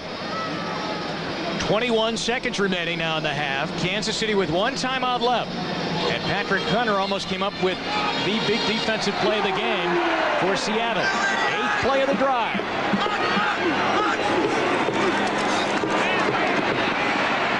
Across the middle, incomplete. Emil Harry down at the 5-yard line tried to stretch out and make the catch. And now it's third down with 17 seconds left. Eugene Robinson was there, but that pass across the middle, had that ball been a little bit shorter, Harry would have had it. Now here's Hunter coming across here, but look where the ball is. If it's there, there is a chance for the catch, and that's in the middle. You only have one-on-one coverage there. Back into the shotgun, 17 seconds left, holding on to one timeout in a 3-3 tie. Ball, and he gets down inside the 15 to the 12-yard line. It's a first down with 10 seconds left. And they have used the last timeout. They have used the last timeout, but when you see the quarterback take a timeout with 10 seconds left to go, obviously they want to get at least one more pass play into the end zone that they have time to complete before they kick the field goal. Otherwise, you let it run down to about 3 seconds and then call your timeout and take the field goal. Marty Schottenheimer conferring with Steve DeBerg, first of all, to make sure that they had the first down, which they did. Now they use the last timeout. 40-second timeout. So they'll use the timeout to talk it over. And we'll take a timeout here to tell you about next Sunday here on NBC. More great football action, 12:30 Eastern Time. It's NFL Live. Then most of you will see Merriam Butts and those rejuvenated San Diego Chargers collide with the tenacious defense of these Kansas City Chiefs right here at Arrowhead. Others will see Warren Moon and the Houston Oilers, just one game out of first place in the AFC Central, go against the Cleveland Browns with their new head coach, Jim Schaffner. Check your local listings for the game and time in your area. NFL Live, we've got the lineup. Paul is in Cleveland next week. I'm going to Cleveland. You're going to Buffalo. That's right. 78,000 of your buddies will be at Cleveland Stadium. So if you're driving down the thruway, stay on your side. I don't want to run into you. Well, they've talked it over, and they're going to kick the field goal, Paul, with 10 seconds left. Well, this is smart because you only have 10 seconds. You have no more timeouts. If something happens, but you do really have time to go into the end zone for one play. They would rather be assured to the 3 with Lowry, who's walking back to the 30, now to the 25. He'll line it up, fix his helmet. 30-yard field goal attempt to give them the lead here at the end of the first half. Seattle. On that right corner, I believe Dwayne Harper jumped offside. The kick is good. And you take it. You do not take points off the scoreboard. That's what Marty Schottenheimer is saying. Yep, decline it. Decline the penalty. Let's go in. Ahead 6-3. And that's what they'll do. Offsides. Defense. Penalty is declined. Field goal is good. That is considered. Well, there's only 7 seconds, but you know, you just do not take points off the board. Do you realize he's been their only offense now for the last couple of weeks? Nick Lowry, 3 field goals against the Raiders, 2 field goals here today in the first half against Seattle. So the last 5 Kansas City scores have come by the way of his foot. And what better man to have? I mean, he is probably the best kicker in professional football today. 7 seconds remaining here in the first half. All right, let's go back now. All right, here's the field goal. Nothing spectacular. The hold is there. Fuller has it. Followed through by Lowry. And right in the center of the goalpost. Doesn't get any better than that. See, I always think that spinning those laces, that's where I'd get goofed up. That's another reason why you were never a holder. A lot of people would be very happy that I wasn't. You know, people don't realize how important that is. You know, you've got 3 things that they're very important on a field goal. You got the guy that's snapping the ball, the holder, and then, of course, the kicker. And that holder is so important just to get the ball in the right spot because that's what the kicker looks at. He looks at a spot. 6-3. Kansas City in the lead. 7 seconds to go in the half. He squirts one on the ground. James Jones picks it up and runs it out of bounds at the 33-yard line. J.C. Pearson knocked him out with 3 seconds left and 1 play for Seattle. Did you see me yesterday with that onside kick? Absolutely. Let's go back to yesterday's Kansas City practice. Now, we just don't have the video because, by golly, I left it back in my hotel room. You did? Yeah. But anyway, Kansas City is practicing their onside kick. And Marty Schottenheimer yells for Paul McGuire to come out on the good hands team. Can you believe that, on the good hands team? So Nick Lowry squibs one on the ground, and doesn't McGuire make the catch? Picked it up and scored. Thank you. Forgot that part. Last play of the half. Incomplete. Jeff Chadwick and Paul Stancy were there to try and make the catch. Well, defense. That was the cry here at Arrowhead Stadium in the first half. And it is 6-3 Kansas City leading over Seattle here in the first half. Now let's go to NFL Live in New York, and here's Bob Costas. Back here at Arrowhead Stadium, 6-3 Kansas City in the lead over Seattle. I'm Jim Donovan along with Paul McGuire as we get set for the second half and hope for some points, Paul. Hope for some offensive points. What happened to these 2 offenses? What happened to the 2 running games? That's what both of the coaches were talking about yesterday, is that they have to run the ball to establish anything. I think what Seattle has to do, most importantly, is that they're going to have to start with two wide receivers instead of 2 tight ends. They've got to spread this defense out a little bit. Whether you throw the ball down the field or not doesn't make any difference. But when you play with 2 tight ends and sometimes 3 on short yardage, all you're doing is you have 11 guys that are in a confined area, tackle to tackle basically, and you're bringing all 11 defensive guys in the same position, so you got to spread them out. Well, I think a couple of times, 3 times maybe, Seattle came up 3rd down and 1 or maybe 1.5 and didn't get the first down. Here are the first half numbers, and they won't be pretty, I don't think, offensively, especially as they have not been able to get anything done. There you see it rushing 38 yards for Seattle, 66 for Kansas City. And you look at time of possession, which I always say that it doesn't really make any difference because it's what you do at the time of possession. Kansas City 2 field goals, Seattle 1. But they're just not doing anything with the ball, running or passing. Now, Kansas City's offense has to be worried a little bit because really for the last 3 weeks they have not done it. I think we're going to see more of Ward in the ball game in the second half because he is a quicker runner to the hole. And not so much of the wide stuff, but get him from tackle to tackle. What about Kansas City's offense? What about DeBerg in the situation? He has not had a good day throwing the ball. He did move them up the field in the closing minute and a half of the first half, but he has not thrown well. Up until that point in time. Now remember that Seattle at that point in time, Jimmy, they were playing solid defense. But in the last part, they were in a prevent defense or the nickel and dime. So DeBerg had a little bit more time to throw the football, not that much rush. But in the beginning, the first quarter and a half, he was off target almost every play. And there he talks with Joe Pendry. Now, as we set the stage for the second half, Kansas City will kick it away to Seattle. Remember the record, Seattle 3-5. If they're going to try and make it as a wild card team, they need a big second half of the season. They haven't won here since 1980. As for Kansas City, all that work last week against the Raiders, getting to within one game after beating them, goes by the boards if they don't win this one. Derek Lavelle carries out over the 20 to the 23-yard line where Danny Copeland is down on the tackle. Seahawks offense reports to the field now. They had one big play in the first half, a pass to John L. Williams, and he almost busted it all the way, but he was knocked out of bounds. And on the play, Seattle assistant coach Reggie McKenzie thought that his player Williams was cheap-shotted by Dino Hackett and picked up a penalty for charging the official. Now here's Seattle coming out with 2 wide receivers. And they put John L. Williams in a slot on the left side. Craig has Scansey open over the middle and connects with him at the 45-yard line. The first time we've seen the former Washington Husky catch a ball today. But this is a situation now where you're going downfield. You don't have to go far. Albert Lewis is on Scansey here. Now he's going to release him to the inside. Scansey comes underneath. The safety is supposed to be there to make the play. Donaldson, he never got there. Nice throw. 21-yard pass play. And a first down. Scansey and Tommy Kane are the wide receivers for Seattle. Derek Fenner and John L. Williams are the backs. They're out at their own 45-yard line.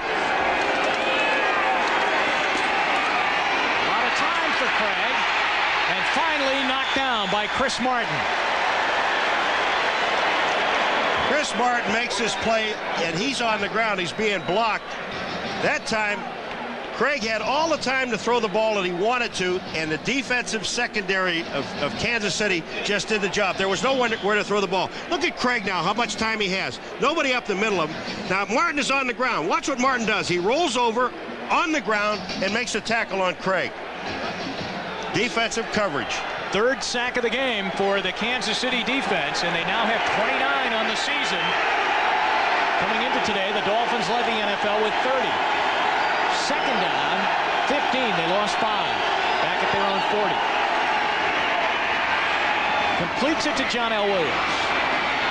Puts his head down and gets to the 45-yard line. Tackled by Chris Martin again. Saliamu was there to make the play. Now here's a defensive lineman, the nose tackle, that happened to be downfield at the time for that checkoff pass to John L. You know, after practice, or just really during practice yesterday, they went into Kansas City Chiefs went into a chant, remember, during practice, and a lot of people thought it was Saliamua's Samoan chant, his victory chant, but instead it was clarified afterwards. It was Okoye's Nigerian chant. Just to clear that up with you, Paul. I was worried about it because I didn't know which one it was. 3rd and 9. It's caught, and a lot of running room for Jeff Chadwick. He'll score. Touchdown, Seattle. 54 yards. When you have that much time, and Craig just stepped up and saw Chadwick coming across the middle. Now, a couple of the defensive guys, in fairness to the defense, bumped each other off in the backfield. But watch Craig now. He sees Chadwick coming across, but the ball is low. Chadwick picks it up, and then the blocking downfield. Chadwick just makes a cut back to the inside. Donaldson can't make the stop, and he's in for the score. Beautiful play. Boy, he was looking at a lot of pressure, Paul. Dave Craig, he had a lot of Kansas City Chiefs coming after him. They had a blitz on, and they had enough defensive backs back there, but they knocked each other off. Extra point, Norm Johnson. Seattle leads for the first time in the game. And it is now a 10-6 ball game. Jeff Chadwick's 54-yard touchdown pass and run, and the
by Dwayne Parker.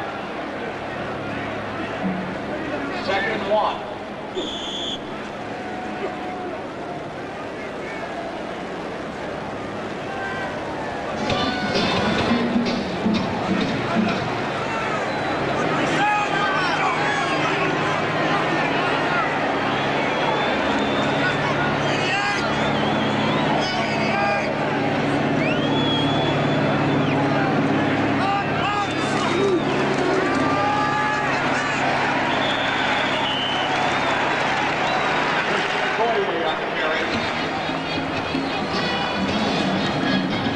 In the backfield is when they carry the ball on first down. In the first half, they were averaging close to 5 yards a carry. You really don't have to throw the football when you get that kind of a result running the football. And then they kind of got away from that, didn't they? They did. They get back in, and then, of course, the Bird was way off in the first half. He was 5 for 13 at one point. Now it's first down out at the 34-yard line. Here's David Wyman getting his first start here today. Jeff Bryant came from the outside on the rush and got a piece of DeBerg, and the pass goes incomplete, and it will be 2nd down and 10. I'll tell you right now, Patrick Hunter, number 27, the right corner for Seattle, just threw Rob Thomas on the ground, and DeBerg is looking out there. He can't find him now. Now he has to dump the ball off down the middle. The rush is on. The heat is in his face. Jeff Bryant is there, but he was looking for Rob Thomas on the outside. Patrick Hunter did the job. But again, you're on first down and you're running the football, but yet you come out and throw the ball. Now Okoye checks out, and Barry Word is the lone back in the Kansas City backfield on 2nd and 10.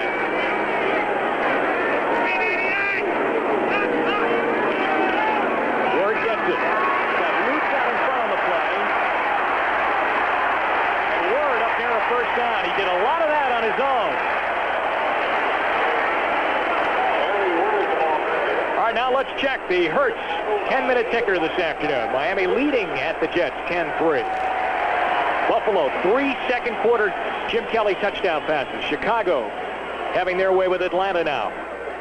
New England leading over Indianapolis 10-3, looking for their 2nd win of the year. Minnesota and New Orleans leading. New Orleans is starting to get it together now. Craig Hayward has the touchdown in that one that gave them the lead, 14-7. Steve Walsh threw a touchdown pass, too. And Seattle leads here 10-6 on the strength of the opening second-half touchdown pass by Dave Craig to Jeff Chadwick to 54 yards. It's a first down for Kansas City at their own 44. Okoye, a big hole.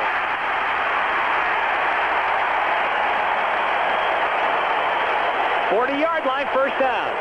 Well, we got the Kansas City Chiefs. Their coaching staff is right to the right, and I wanted to send a signal. Go ahead and run it on first down. That's okay, because this guy coming straight ahead now. When Okoye gets himself square, look at this. The hole is perfect. There's no such thing as a one-arm tackle on Christian Okoye.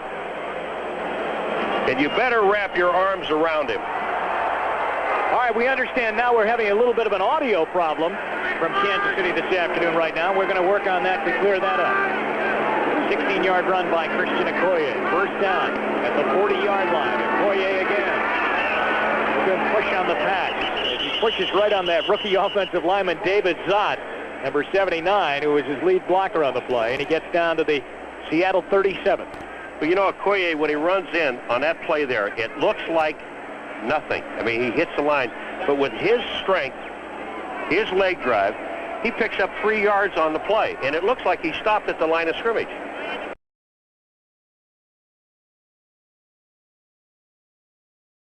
Right at the line of scrimmage, here. But he ends up 3 yards downfield.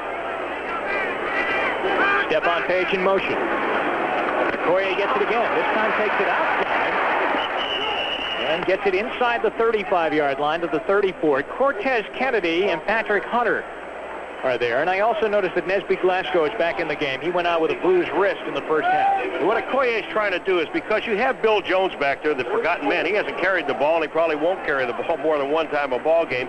But here he comes, and Okoye follows him. Bill Jones is there. He makes the block. Okoye gets back to the outside. When he gets the block on Nesby Glasgow, Glasgow gets back into the play, but Okoye already picked up 5 yards on the play. And now they've got third down. Third down and 4. They're 5 for 9 on third down conversions. Interesting they're not in the shotgun on 3rd and 4. And the play goes nowhere. They left a beat early, it looks like, on that offensive line. John Alt, number 76, seemed to get ahead of himself a little bit. Well, that changes it in a big way. Instead of 3rd and 4, it becomes 3rd and 9, and now you go to the shotgun. Yeah, you're in a 3rd and 4 situation, and you can run from that. 72 offense, 5 yards, 3rd down. So he nails the right side of the offensive line, both of them, Lutz and Baldinger. He could have gotten the left side, too. He just took a choice. The only guy that was on there was the center. The nice part about it, they're getting the numbers right. 3rd down 9. Kansas City trails 10-6 during the 3rd quarter at Arrowhead. Now you got Jeff Bryant, it looks like, hopping offside. The catch made by Emil Harry, and what a clothesline tackle by Patrick Hunter. I'm sorry, but I watched Emil Harry going across. It's offside on Seattle, and there is no first down. But Emil Harry has decided he's going to run and take on Patrick Hunter, and it doesn't work. He's going to try and lower his shoulder. He knows he doesn't have the first down yet. Watch this collision. Offside. Hello. 77 defense, 5-yard penalty, still 3rd down. Now you can go back into your running game again with Jones and Okoye. Kansas City's will get the 5 yards back that they lost on the play before because Bryant was offside. As DeBerg is in the huddle call, Kansas City's offense has gone 8 quarters now without scoring. The last time they scored, as a matter of fact, was in the Kingdom just before the first half ended in that ball game that they lost 19-7. So it's more than 8 quarters ago since they've scored a touchdown. Now 3rd down. Okoye trying to get the first down. He does not. And the crowd did not like the play call.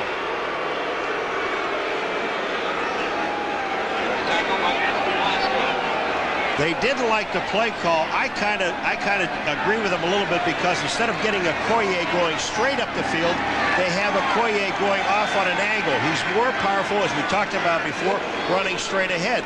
Now they're going to go for it on 4th down, I would imagine. And it's 4th and 3, Paul. It's not like it's 4th and 1 now. They're going for it on 4th down and 3. Marty Schottenheimer rolling the dice here early in the 3rd quarter. It's an awful lot of pressure on your defense if you don't make it.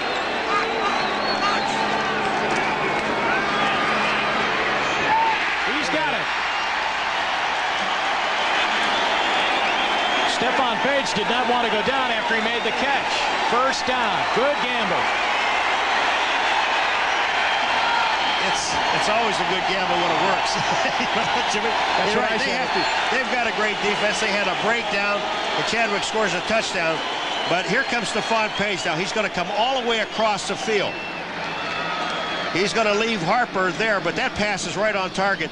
And did you notice the way Stephon Page got his body square so Harper had no chance to make the interception or knock the ball down? 6:14 left here, 3rd quarter. The Chiefs go on 4th and 4 and get the first down. Now they've got it 1st and 10. Oh, he threw it on the wrong side of Thomas. Could be picked off. Let's see who they're going to give it to. No, they give it to Kansas City. That was a 50-50 ball, and Dwayne Harper was right there. So was Rob Thomas, but they say Thomas had it. When they come down 2 guys with the ball, it goes to the offense, and they're giving this to the offense. No matter whether Harper comes up with the ball afterwards or not. Kansas City's getting right up to the line of scrimmage. Here's the play so here. That they get no replay. You're right. This ball was thrown on the wrong side. But the ball was there. Rob Thomas had it. So we do not get the officials to take a look at that. And Okoye runs the ball to the 15. That's what they did, right? They went right up to the line of scrimmage to run that play. Well, they didn't want to take a chance on looking at a replay. But once the official made the decision, I don't think that the replay can overrule that decision because it's called on the field. But now we see Christian Okoye going straight ahead. Look, see how square he is here, Jim? Yep. When he's this square, you better take him on low and take his feet out. That's why you don't want to run him wide. The ball is at the Seattle 15-yard line. Okoye to the 10, to the 8. Jimmy, not to belabor a point, but you look at Okoye square. And this is what puts fear in defenses, because he is square. Look at his shoulders, parallel with the line of scrimmage. When he is in that position, you may hit him. Robinson hits him, but you're not going to bring him down. You're going to need 2 or 3 people to get him. You've got to take his legs out. And Nesby Glasgow told us yesterday, you have to go through him, not grab onto him. It is second down inside the 10. Second down and 3. Okoye up near a first down, but I believe a yard shy. He had 82 yards rushing just prior to that play. And if they went on 4th down before with 3 yards to go, this is still 4-down situation for the Kansas City Chiefs. They don't want a field goal here. They want a touchdown. Marty Schottenheimer, Joe Pendry, the offensive coordinator in the red jacket. There's Tom Catlin, the defensive coordinator. I like his beard. Thomas, I like your beard, man. He'd like a big defensive play right now. 14th play on the drive for Kansas City. 3:49 remaining here. 3rd quarter. Chiefs down by 4. 3rd down, 2. They've got to get just inside the 5 for a first down. And again, the play clock was running out, and DeBerg has to call a timeout. Now, was most of the time used over on the sideline getting that play in, or were they just slow when he came up to the line of scrimmage? We'll answer that question when we return to Arrowhead Stadium right after this. 3:39 to go, 3rd quarter. Back at Arrowhead Stadium, Jim Donovan and Paul McGuire. 3:39 to go, 3rd quarter. Chiefs are coming up 3rd down and 2 inside the 10-yard line at the 7. 13-play drive. Would you dare give the ball to Bill Jones? This is the 14th play after they have to use the timeout as the play clock was running down on DeBerg. Okoye, and I don't know if he got it, Paul. He had to get right to the 5, and they spot him short, I believe, at the 6. Right back again. So they needed 2. He got 1. You go for 1 more on 4th. Remember. And the crowd's saying go, and they're going to kick a field goal. If you go on 4th down at the 30-yard line, and now you only have a yard to go, and you were 4th down and 3, why not go down here? You're going to give Seattle the ball if you don't make it at the 5-yard line or 6-yard line. All right, remember, a quarterback does hold here. That's Steve Pallura holding for Nick Lowry as he goes through his ritual of sighting down that field goal. He's 2 for 2 in the day. This is to get them into within 1. Had trouble with the hold, but Lowry's kick is good. Rarely do they boo 3 points. But they just did right now. Lowry has all of Kansas City's points, just like last week, but that's still 1 short of the lead. We'll be right back. Nick Lowry's 3rd field goal of the game, a 24-yard field goal. Kansas City now has it within 1, 10-9. Let's go around the league quickly before Lowry kicks us off here. And the 10-minute ticker, the Hertz 10-minute ticker. Miami leading over the Jets 10-3. Buffalo now their lead down to 7. Chicago well in front. Indianapolis within 4. Minnesota leading. New Orleans blowing out Tampa Bay in the Dome 28-7 in the 3rd quarter. Finally, New Orleans settled on a quarterback. Steve Walsh is their guy. So Nick Lowry, 3 field goals last week, ended up beating the Raiders. 3 field goals today. The only problem is Kansas City hasn't been able to stick one in the end zone for a touchdown. He kicks it off, and Derek Lavelle takes it at the goal line. And won't go far. Nice shoestring tackle by Kevin Porter.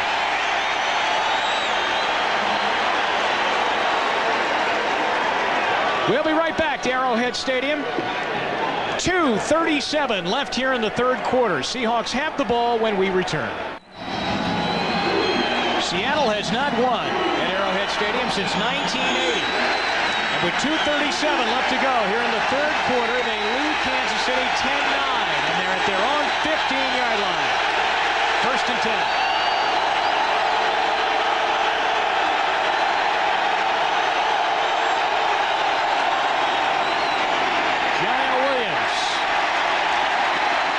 Tackle by Derek Thomas, Dan Saliamua too, and he got a couple of yards out to the 17-yard line. 71,285 roaring on that play. That's what the crowd is here at Arrowhead today. We have a situation here where Seattle came out in the second half, this thing that we talked about at halftime, Jimmy, where they have 2 wide receivers to spread the defense out a little bit, and that's something that you have to do. At that time, John L. was supposed to go to his right, but cut it back in. You're cutting back into the flow of the defense. 2nd and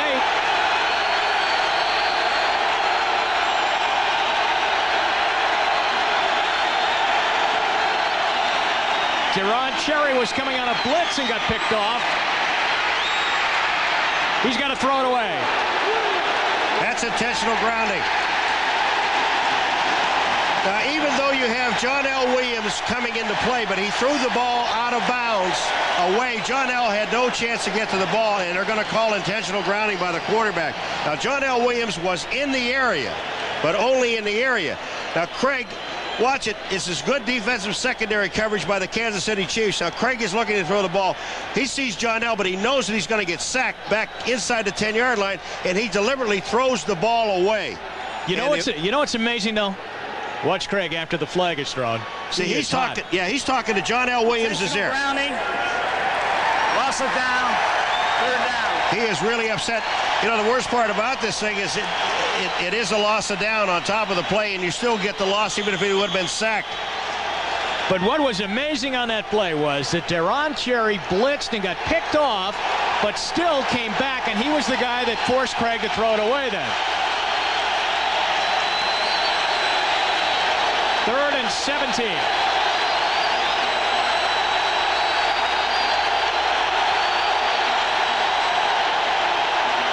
Oh, what a hit! Touchdown! Sally Amua!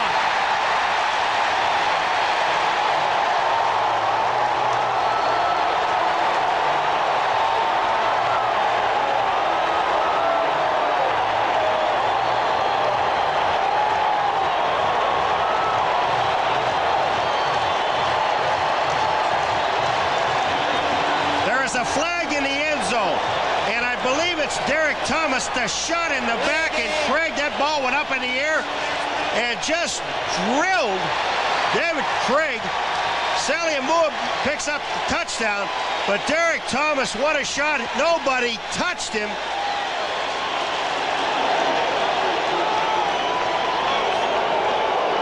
And that's Derek Thomas's 3rd sack. Sally Amua, no, don't bend down and pick it up. Just kind of fall on it.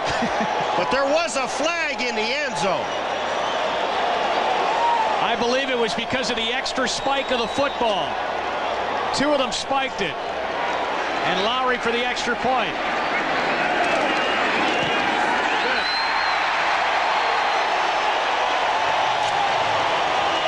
Remember in the first half I said a defensive play may turn this ball game around, and it's done by the defense.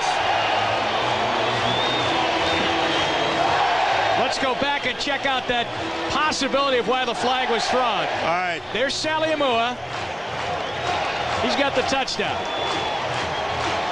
He's happy. But then someone takes the ball from him, and he spikes it. Sally Amua never got a chance to spike it. Yeah, they went out of the picture. Believe me, they did. They went out of the picture, and they spiked the ball. All right, we're going to go to New York right now. Bob Costa standing by with an NFL Live update. Thanks, Bob. 16-10, Kansas City in the lead. Let's watch the situation in the end zone. Sally Amua scores the touchdown. Okay, he's celebrating. The bad part about this, that's Ross that comes in, Kevin Ross. But Sally Amua never gets a chance to spike his own ball. That's why they gave him a 5-yard penalty. Kansas City's defense turns it around. Ross gets tagged with the penalty. Lowry kicks it away. Derek Lavelle at the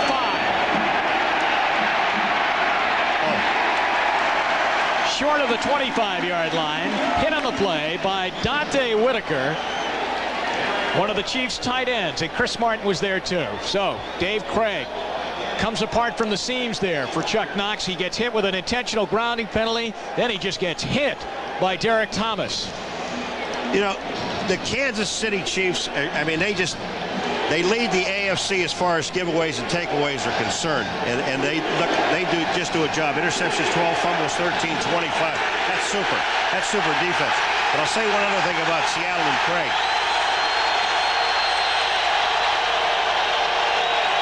Bootleg, and he catches his tight end, Ron Heller, over the 30 to the 32. When I looked at the statistics of Seattle, they had 5 returns against Seattle for touchdowns. 2 of them were punt returns. But there were 3 other ones. And yesterday I talked to Tom Flores, who's the president, general manager of Seattle, and I asked him, what are the other 3? And the other 3 were fumbles by Craig for touchdowns. And here's the 4th one now this year. Out at the 33-yard line. They got 8 yards on that first play. 2nd and 2. Trailing by 6.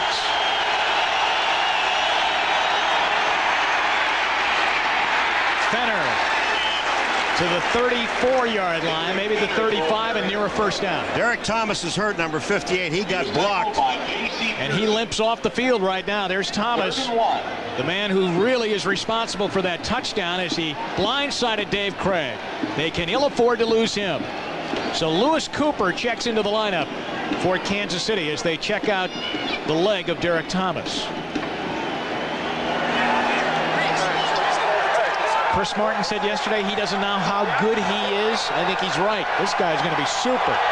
11 sacks in the year now for Thomas, as the 3rd quarter is going to end here at Arrowhead Stadium. Kansas City's offense has been sleepwalking all day. It is their defense that has put them in front, 16-10. We'll be right back after these messages from your local station. From the Kansas City bench, as we get set to start the 4th quarter, they are saying that Derek Thomas just bruised his left knee, and they're putting, as a matter of fact, a knee pad. They're trying to get a knee pad on there. It's 3rd down, less than 1 for Seattle. We start the 4th quarter. John L. Williams, and if he got it, he just got it. Seahawks players, namely Brian Blade, say yes, it's a first down. And it is. You just don't want to try and make a living running up in the middle of that defensive line. Now it's time for the Xerox 10-minute ticker. Dan Marino, a touchdown pass to Tony Page, has the Dolphins in the lead. Jim Kelly has thrown 4 touchdown passes. Chicago winning big. Craig Hayward has scored 2 touchdowns for New Orleans, rushing. And here in Kansas City, 16-10 Chiefs starting the 4th quarter. 1st and 10. Travis McNeil, the tight end for the first time today, gets the ball out to the 38-yard line. Short gain, about 3 yards. Tackled by Albert Lewis, who's playing corner, and they're doubling up on that outside. And Albert Lewis, once the man gets out of his area, the next thing that he does is he looks back for anything coming back into his area, which is a tight end just running a little fade-out pattern, about a 3-yard play, and then Albert Lewis makes the tackle. He's done that about 2 or 3 times in this ball game. Seattle took the lead on a 54-yard touchdown pass by Dave Craig to Jeff Chadwick. But then Dave Craig was sacked in the end zone by Derek Thomas. He fumbled, and the ball was picked up by Dan Saliamua to give the Chiefs a lead. Wide open Blades. He's got it deep in Kansas City territory. Out of bounds at the 38-yard line and a first down. And the guy that blew the coverage was J.C. Pearson, number 24 for Kansas City, and he's really upset with himself because that was his man. Blades was open, Craig found him, and again he had time to throw the football. And remember Pearson getting the start today and playing because Kevin Ross has got a bad thigh. Now here's the play, and Craig looks to the outside, and he sees Blades. Number 24 is the man that actually blew the coverage. Porter is the man who made the play. 24 yards on the pass play and a first down in Kansas City territory. Craig, John L. Williams, is he in bounds? No, didn't get 2 feet in.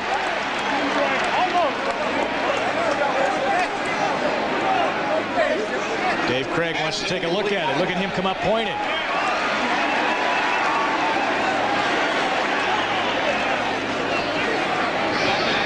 Let's see it again. Got a little shadow situation here now at Arrowhead, don't we? You got to get 2 feet in bounds, and John L. Williams only had 1. Big shadow problem. Really? towards midfield. There's John L. Williams. 13-13 left, regulation time. The Seahawks down by 6. Second down and 10. Derek Thomas is back in and sacking the quarterback. They don't keep him on the bench very long, do they? That's his 4th sack of the day. And he just takes off and heads right for Craig. He's going to the point, there's Heckes right there to block him, but watch, he's already by him. He goes to the point where he knows the quarterback is going to set up.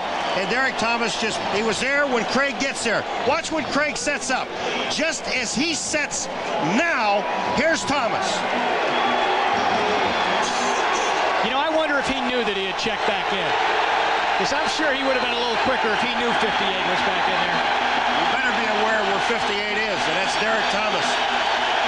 Third down.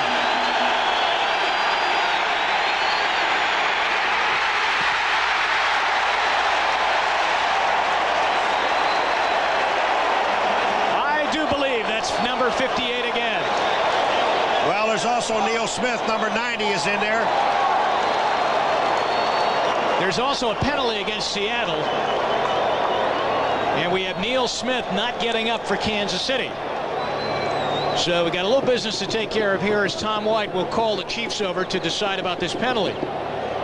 And Neil Smith was down on the bottom of that pile. Thomas was on top. Smith was on the bottom. Holding. 65 offense. Penalty is declined. 4th down. Edwin Bailey. All right, this time when Craig goes back, Derek Thomas is going to be there. Smith is going to be there. Now, here's the holding penalty right here. It's on Derek Thomas. But Neil Smith is at the bottom, and Derek Thomas is at the top.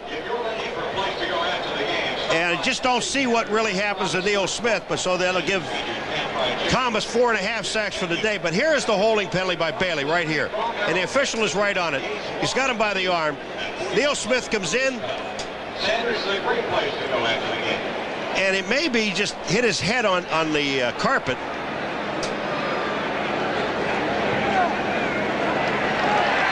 Here comes number 90 to the left of your screen. Now watch it here. He goes down. Oh, yeah, right there. Derek Thomas has his head. He's up. Neil Smith is up. He's fine. Smith is going to get that sack. So Smith gets the sack all the way. They're not going to give Thomas anything on that sack. Well, there'll be a letter to the league office for Derek Thomas on that one. I think you're right, because he very much is aware of his sack totals. And I think he should get at least a half. Rick Donnelly to punt. Oh, great kick. Hits at the 1, touchback as it goes through the end zone. Great kick for distance, but you should try to kick the ball out of bounds and not into the end zone. There's Neil Smith as they work on him on the Kansas City bench. 12:01 left, and the Chiefs defense keeping them right in the lead. Jim Donovan and Paul McGuire with 11:49 left here in the 4th quarter at Arrowhead Stadium in Kansas City. Kansas City Chiefs lead 16-10. That, my friends, is a definition of a busted play. Yeah, well, only the center and the quarterback moved. Barry Word. Now there he is. That's the center right there. Mike Webster, 38 years old, 17 years, and he still stands there on the sideline knowing that he isn't playing with his helmet on the entire ball game. He started last week against the Raiders. Imagine after not playing for a long time, getting the start against the Raiders. He was in there for Tim Grunhard, who missed most of the week of practice. He was at his dad's funeral in Chicago. He's always ready. And Webster played very well in that game. Grunhard's back in there today. Ball is batted down by Cortez Kennedy, I believe. It is Kennedy with the knockdown. And the fans are booing again. Better flash that score up again for him. It's 16-10. Yes, but their offense still has done nothing. I think they enjoy it more when they're on defense. You know, it's so obvious in a busted play, though, that, you know, here you are, you're getting the ball back after a timeout, after the kick, first down. You should have your signals together, and you don't. 3rd down and 13.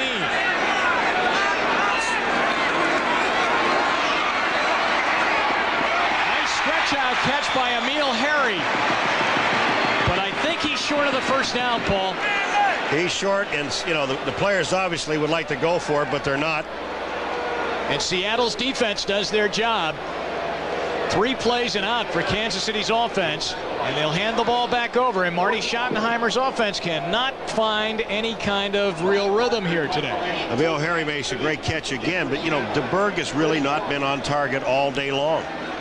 He's had a couple of pass plays, yes, but most of the catches the guys have been making, they've been doing it basically on their own. Barker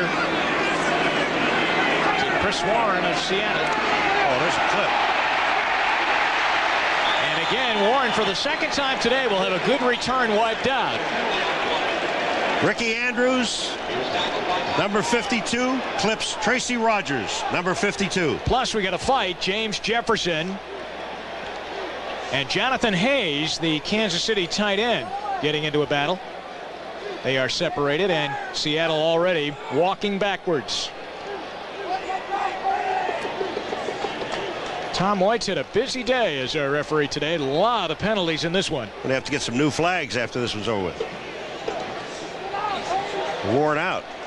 They got a little weight or something in those flags.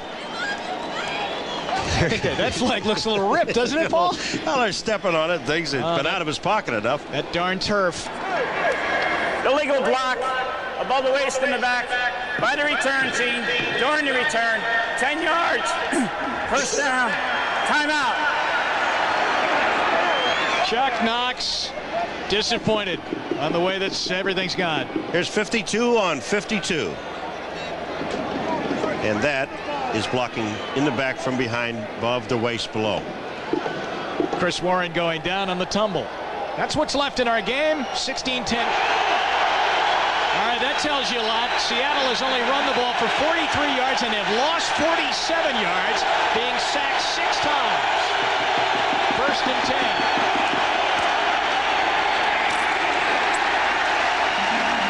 Derek Fenner is stopped at the 25-yard line, as Percy Snow is there along with Kevin Porter and Sally Amua. The Kansas City Chiefs played a 3-4 defense, and it is all basically determined by the offensive formations. Now, look at the season. You've got the defensive backs making 38% of the sacks, right? But look at today's game. I mean, the tackles. Look at today's game. 48% by the linebackers. That's because the Seattle Seahawks have played with 2 tight ends, and they bunched everything on the inside. They got 3, 2nd and 7. John L. Williams. Oh, great run. What a nice move by John L. Williams, and a little stiff arm, too, on Percy Snow, and a first down for Seattle to the 37-yard line. He just jumped out of the way of Kevin Porter, number 27, to pick up the first down. That's just all individual running. The play was designed to go to John L's right, but he cuts it back. Now watch, Moz can't get there. Porter goes down. He just steps aside from him and then picks up the first down. Now, this was designed to go to the right. There's why it can't go right, because it was all blocked off, and John L made the great adjustment to get back to his left. Incidentally, Neil Smith is not back in the lineup yet. Leonard Griffin is playing that defensive end spot. Great play by Chris Martin. And there's a flag down at the 28-yard line, and it's going against the Seahawks. And it's also going again against number 66, Andy Heck. And guess who he was holding? Derek Thomas. How'd you know that? Someone was holding a cue card up here. Illegal use of the hands to hit. Number 66 offense. 10 yards. First down. Andy Heck is getting a lesson on a linebacker blitz. And here comes 66 is Heck. Derek Thomas. Now watch. He goes back to the outside. Now here is the hands to the head. He's got his left arm up in his face right there, and that's illegal. It sure is. First down at 20 after the 10-yard penalty on Andy Heck. Back at the 26-yard line of Seattle. They trail by 6.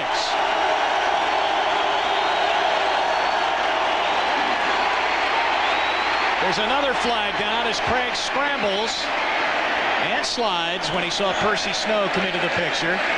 And I think this one's coming back against the Seattle offensive line, too.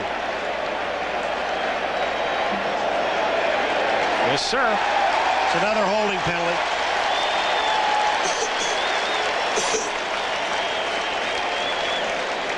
Now, the guy that was in the middle was number 63, Ronnie Lee. Now, whether he was holding or not, I'm not sure. We'll soon find out. Here's holding. Tom White. Yeah, still holding. Holding. 63. Offense. 10 yards. First down. So it is on Ronnie Lee. Ronnie Lee. Now he's to the left of your screen. Now look at, and there is Smith in the game, and he tackles him. And the officials are right on the play, and that's why, I mean, you're in the open, you're right behind, and the official's right behind you. It's first down and 30.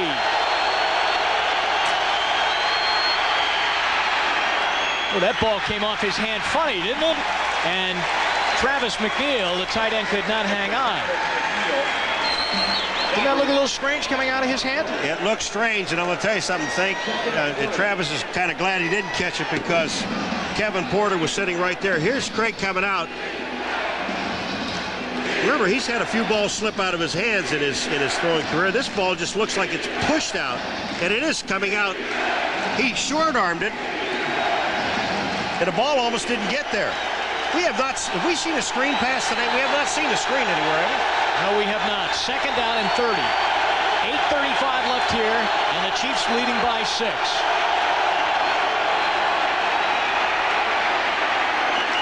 And James Jones takes it out to the 21-yard line. The first time we've seen him out of a running back spot today, as he came in at fullback. He just ran a draw play. They're just trying to get some field position. You know, you've got a long way to go. And again, when we were talking to the coaching staff yesterday, and especially John Becker of Seattle, he said, you know, we just cannot afford to be in third and long situations against this defensive secondary, especially the way they disguise their defense and when they're in the nickel, because they blitz almost all the time. So as you can see, the players are fighting the sun in their eyes, and it's 3rd and 25.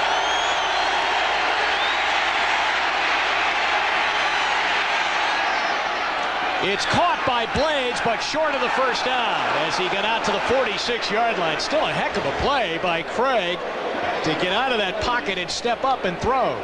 With 7:43, they're going to punt the ball because they're only a touchdown from winning this football game, Seattle, and there's no sense of taking a chance now because, number one, their defense has really been doing a great job all day long against Kansas City. We've been talking about the Kansas City defense. The Seattle defense has been doing the same thing. You're right. I mean, they have not given up a touchdown. Remember, it was the Seattle offense that fumbled on the sack of Craig in the end zone. But Seattle's defense has not given up a touchdown. Fair catch called for at the 10-yard line. Emil Harry makes the catch. There's a flag down on a 44-yard punt by Donnelly. And this one is coming back, and I would think Kansas City will make them punt it again. Oh, I would. Marty Schottenheimer saying take it. And they'll also tell Emil Harry if the ball is at the 10-yard line, let it go. Tom White, your referee today, marks the penalty off. He's been on camera more than you. An eligible member of the kicking team downfield, number 83, 5 yards, 4th down. All right, penalty yardage here today. Seattle 102 yards, Paul. And I mean, even Kansas City's 45 is a ton, but 102. And they did not have a whole lot of penalties coming into this ball game. And a lot of those are lately coming in the way of holding penalties. All right, here's Harry again at the 16-yard line. And they had good coverage as they tried to separate him from the football. That was James Jones who was down there on a 43-yard punt. Now Seattle's chore is to hold the Chiefs here, get the ball back, and try and score and win it.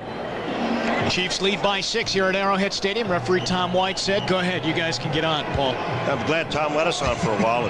But, you know, you take a look at it. We've been talking about the Kansas City Chiefs defense all day long. Seattle's defense, 3 field goals, and the offense gave up a touchdown. The defense for Seattle has been sensational, but they've got to do it one more time and get the ball back to the offense. All right, 1st and 10 for Kansas City. Short of their 20-yard line. Gets the handoff and goes over the 20 to the 23. Barry Ward. We have seen mostly Christian Okoye today.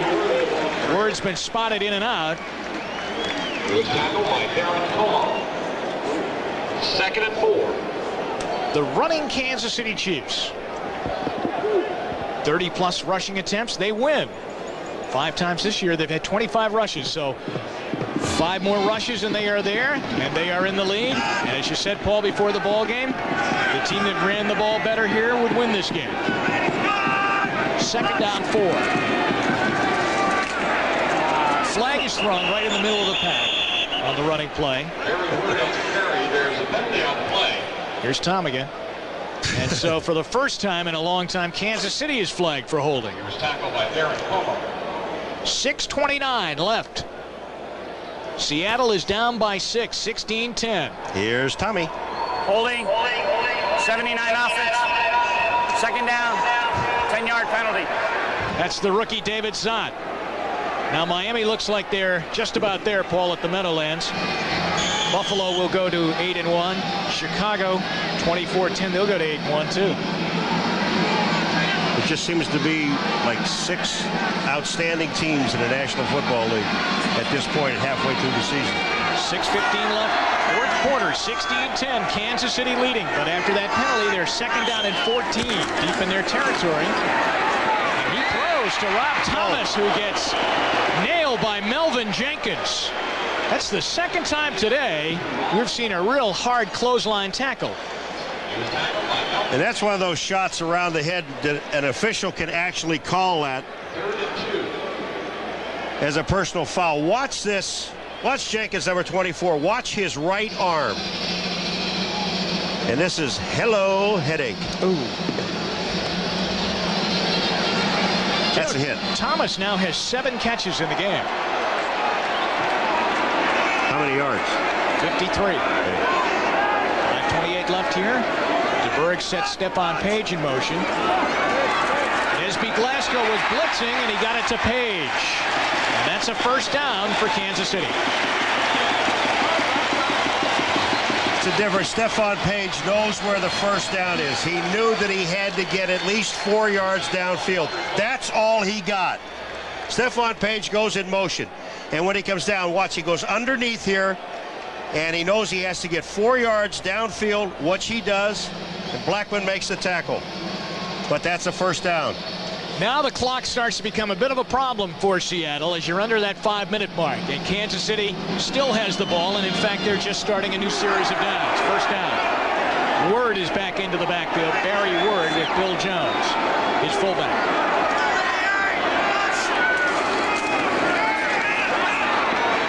He's got Rob Thomas. Oh. At the 48-yard line, he had to come back and almost made a great one-handed catch. That was a terrible pass. It was a terrible pass because Rob Thomas was open. He was downfield. He had Harper beat.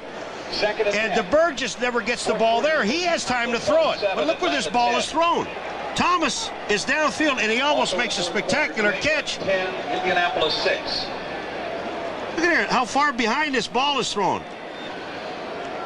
Well, DeBerg has not had a good day throwing the football today at all. Receivers have had a tough time catching the passes. They've been on either side or behind them a lot of times, as you just saw there. Plus, he stopped the clock there. 2nd down and 10 with 4.5 minutes to go. They had their hands all over Stephon Page, and there is no flag. Eugene Robinson might have gotten away with one there. Was that Robinson or Harper? I saw Robinson at the last second, but let's see. But whoever it was, they had his hands all over the back of Page throughout the entire route. Yes, Stephon Page, I mean, he's there. He's coming back to the ball. Actually should have caught the ball.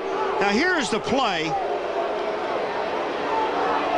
And and I believe it is Harper. He is all over Stephon Page, but he's in his back, and the people are booing. Even they saw it. Goes down as a good defensive play, though. 76 offense. Penalty is declined. So there was holding to boot on the play. And the holding penalty is called on John Alt. Third down conversions as the Chiefs come up third down now. 1 of 2 less than 3 yards, 6 of 11. But the secret to two teams that run the ball as much as these two teams is when they get to third down situations, they want to be under 3 yards. Here comes the blitz. And they got him. Nesby Glasgow actually was coming over the top. Rufus Porter knocked DeBerg back into the middle of the pocket, and then they knock him down. And Seattle's defense does what they had to do, get the ball back for their offense. Here comes Nesby Glasgow on the other side, and that's the guy DeBerg sees right there. Even though he doesn't make the tackle, he should get credit for the sack. And the reason that Seattle refused the penalty on second down is because didn't want to give Kansas City another chance at the ball, because there's only 4:10 and counting in the ball game. They want the ball back. Chris Warren into the shadows here at Arrowhead Stadium as Brian Barker stands back at his 5-yard line. They've got a return set up. Super kick.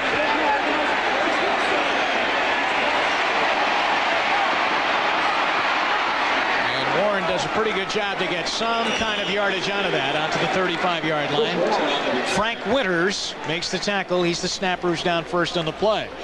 Say be sure to join NBC Sports next Sunday as we continue our coverage of the NFL, 12:30 Eastern Time, NFL Live. O.J. Simpson will do a piece on parity in the NFL. Is there parity in the NFL? Then most of you will see Marion Butts and the San Diego Chargers collide with these Kansas City Chiefs here at Arrowhead Stadium. Others will see Warren Moon against Cleveland with their new head coach, Jim Schaffner. Check your local listings for your game. Dave Craig needs a touchdown. Derek Thomas with his 5th sack of the day. Actually is 5.5 sacks. And it's the 7th total sack on the day for Kansas City.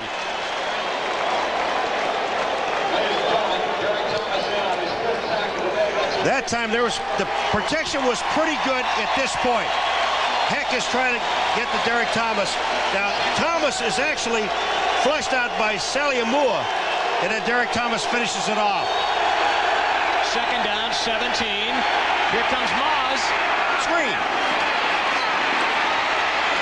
And Derek Fenner gets it open over the 30-yard line to the 34. The first screen pass that's been thrown today.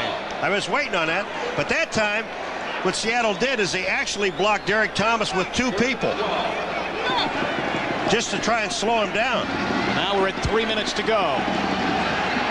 Seattle 3-5 coming into the game after a bad loss last week in the Kingdom against San Diego. They know that wild card dreams are slipping by as the losses mount up. 3rd and 11.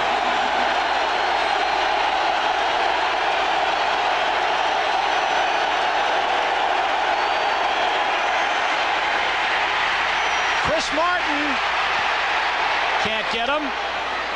And what a catch by John L. Williams at the 45-yard line. And what a throw by that guy. First down, Seattle. This was a great throw by Craig and a great catch by John L. But Deron Cherry made a mistake. Deron Cherry, watch at the end of this play, number 20. He tries to hit the ball carrier there. Instead of going for the ball, he tried to hit John L. Just a heads-up play by David Craig, who's been running for his life and sacked, 7 times? Unbelievable. 2 minutes to go. Down by 6, but come up with a big play. And now they huddle, and we'll be right back. Jim Donovan, Paul McGuire at Arrowhead Stadium in Kansas City. The Chiefs lead 16-10 over Seattle. Seattle hasn't won an Arrowhead since 1980. They're 3-5 right now.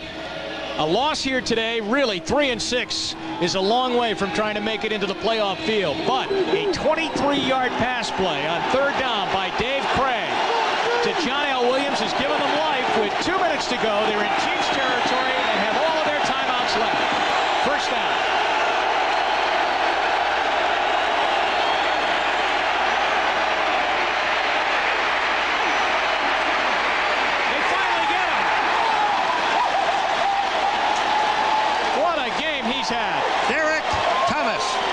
6 for Derek, 6.5. I don't agree with our scorer here, but I still think it's 6.5. Derek Thomas is putting a clinic as far as linebackers are concerned.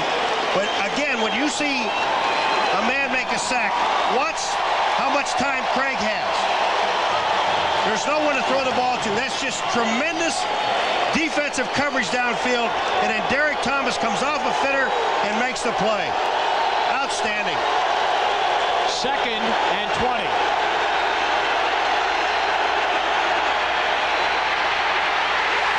Loose football. Andy Heck comes up with it. The offensive lineman for the Seahawks to the 49-yard line. Got Dino Hackett down on the turf. He's hurt. Dino Hackett, the linebacker for the Chiefs, is injured. Looks like he's holding on to a hand or a wrist. Let's see the play once again. I don't know if they say now that Craig threw the ball or not because they moved it back to the 45-yard line. And here is the heat. Bill Maas is there. Neil Smith's there. And that ball comes out. I think Thomas Ball knocked it out from behind. And Dino Hackett runs into Heck. So we have an injured player down, and we'll check out that situation. Let's go to Bob Costas right now in New York and NFL Live Update. 29,000 in Foxborough, over 75 here at Arrowhead Stadium, and still Dino Hackett is down on the turf out by the 49-yard line. Now, he was injured on this last play when Dave Craig had the ball knocked loose. Dino Hackett's coming in. He sees the ball bounce. Heck picks it up, and watch this collision. And he gets hit in the head. You saw his head just turn. You know, then he got hit on the second time when Neil Smith came in to finish the play off. There's Dino Hackett.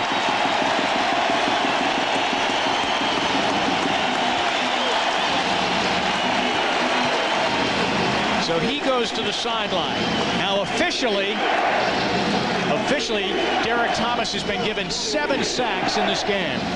So he is going to get that other sack that you were talking about that he should have got a half sack on. I am so happy for him. He's having a ball. He's having a record day. That's an NFL record. Congratulations to him. 3rd down and 26 for Seattle.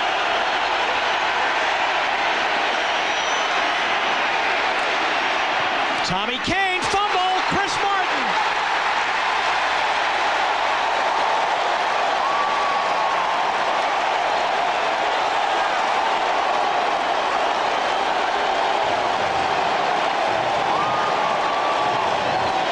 Let me just say something about David Craig. David has done everything that he could possibly do in this ball game. He's been thrown all over the place by Derek Thomas and others. And Kane goes downfield. Now look at the coverages there. So they're setting up in a zone defense. You see Martin 57 is there. Kane is going to get the ball here. He is popped by Ross, and the ball pops right into Chris Martin's hands. Alert defense. And Kansas City has the ball. But look at Craig. I mean, the guy is just trying to make some things happen, and he did on this play. Gets the ball to Kane, and he should know as soon as he touches that ball, he's going to get hit. Kansas City is taking a timeout. What a long day for David. Chuck, you don't have to call a timeout. Kansas City just did. We'll be right back. 10.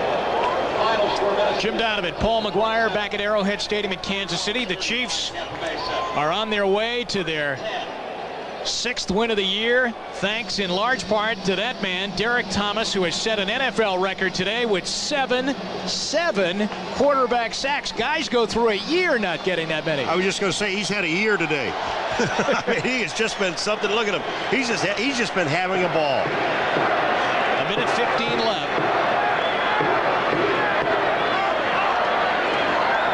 And Okoye.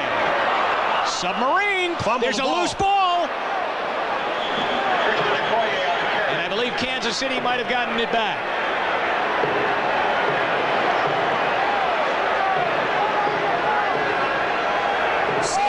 Seattle calls a timeout. All right, but there was a fumble by Okoye, and the Chiefs do recover the ball. Here it is. Christian coming right up the middle. He's square. But as he's going down, that ball does come out. And the Chiefs recover. We'll be right back with 1:08 left. Second down, and Okoye bundles that ball up this time after he fumbled on the last play. Look at Jeff Bryant, 77, trying to reach in there and steal the ball away from him with 1:03 left. Hey, Mom! Hey, Mom! Say food! Hey! I'm hungry! Say food! Hey, New Orleans, Louisiana, baby! Derek Thomas on the bench. There's Sally Amu over the top. But I'll tell you, it's been Mr. Thomas today. Kicking really good. I'll tell you what, when Derek Thomas hits a quarterback, that's a pretty big quake itself. And he's hit him a lot today. He just made about, out of their 30-minute highlight film, he just made about 26 minutes of it. They'll throw in a couple of Okoye runs to finish it off, and some music. Third down. Barry Ward in the lineup, chased hard by Tony Woods. And Nesby Glasgow finishes him off. A big loss on the play, and Seattle uses their final timeout. So I think we've got some final scores on our 10-minute ticker. Let's check and see. Miami's just about there. Buffalo won to go to 8-1. Chicago's winning. Indianapolis wins. Well, the Patriots in front of only 29,000, as Bob Costas told you. Losing again at home. Minnesota wins and New Orleans wins. So New Orleans has strung together a couple of wins. Chuck Knox talking to referee Tom White. His team looking at going to 3-6, and the Arrowhead Stadium jinx, I think you can now say, continues for him. Now, he has not won here as a Seattle coach. They haven't won here since 1980. And unless they block this punt, they may not. We have 57 seconds left. The Seahawks are out of timeouts. Their defense, we've talked a lot about Derek Thomas and his gang for Kansas City, but Seattle's defense has done a fantastic job themselves here this afternoon. It's Brian Barker now. We'll try and get this one out of harm's way. They jumped off, but got back onside. Trying to block it, and they almost got there. Ron Heller almost blocked that punt. Chris Warren gets tagged hard. Loose football. Chiefs say they have it, but the referee says that Warren was down. He was down and almost out. Jonathan Hayes came up with the football, and he might have been the one that delivered the hit, too. Let's watch the play. Look at Warren. Well, there's no fair catch here. And watch this. That is Hayes. Look at this hit. Now, remember, the ground can't cause a fumble. And it's just, you know, here's Rusty Tillman, the special teams coach. I think what he wants him to do is call for a fair catch because you have no protection. Look out. It's a screen pass. John L. Williams. And Seattle isn't done yet. They're at the 50-yard line, but they're out of timeouts. 35 and running. Left, 16-10. Kansas City leads by 6. Up to the line of scrimmage they come.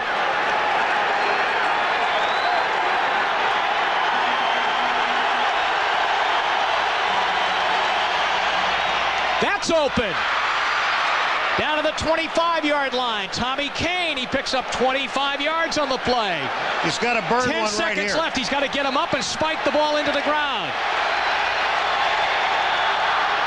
There it is. Stopped with 4 seconds left. What a gutsy comeback by Seattle.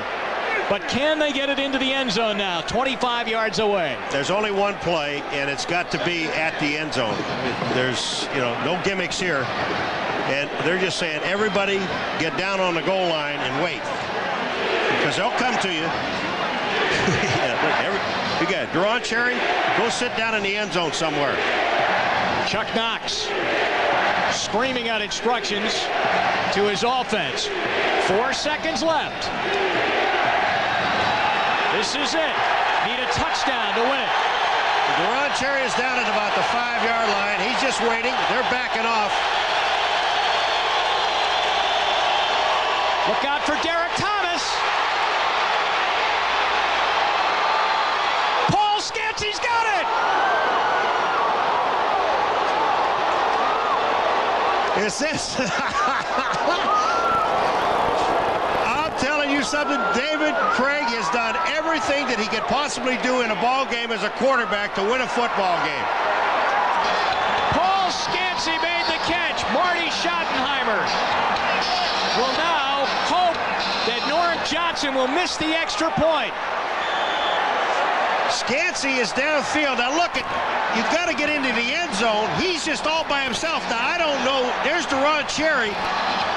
Martin is not deep enough. Scansey goes up. That ball is right on target. It is perfect. There's one other thing about Derek Thomas in this play. This is for the ball game. Seattle wins on the last play of the game. They hadn't won here since 1980, and David Craig fires a touchdown pass, and Chuck Knox comes away with a huge Seahawks victory. Derek Thomas had David Craig in the backfield, but Craig spins out of it and then finds Scansey downfield. I mean, it's just a super play. David Craig, you know, you talk about, even though Derek Thomas had 7 sacks today, this young man is the player of the game as far as I'm concerned. He did so many things today to try to make this team win, and he finally accomplished it in the last 4 seconds of the ball game. Now remember, up in Seattle, he threw 4 interceptions in that game, and Seattle beat Kansas City. And today, he takes another beating. He gets sacked a bundle of times in the game, 7 by Derek Thomas.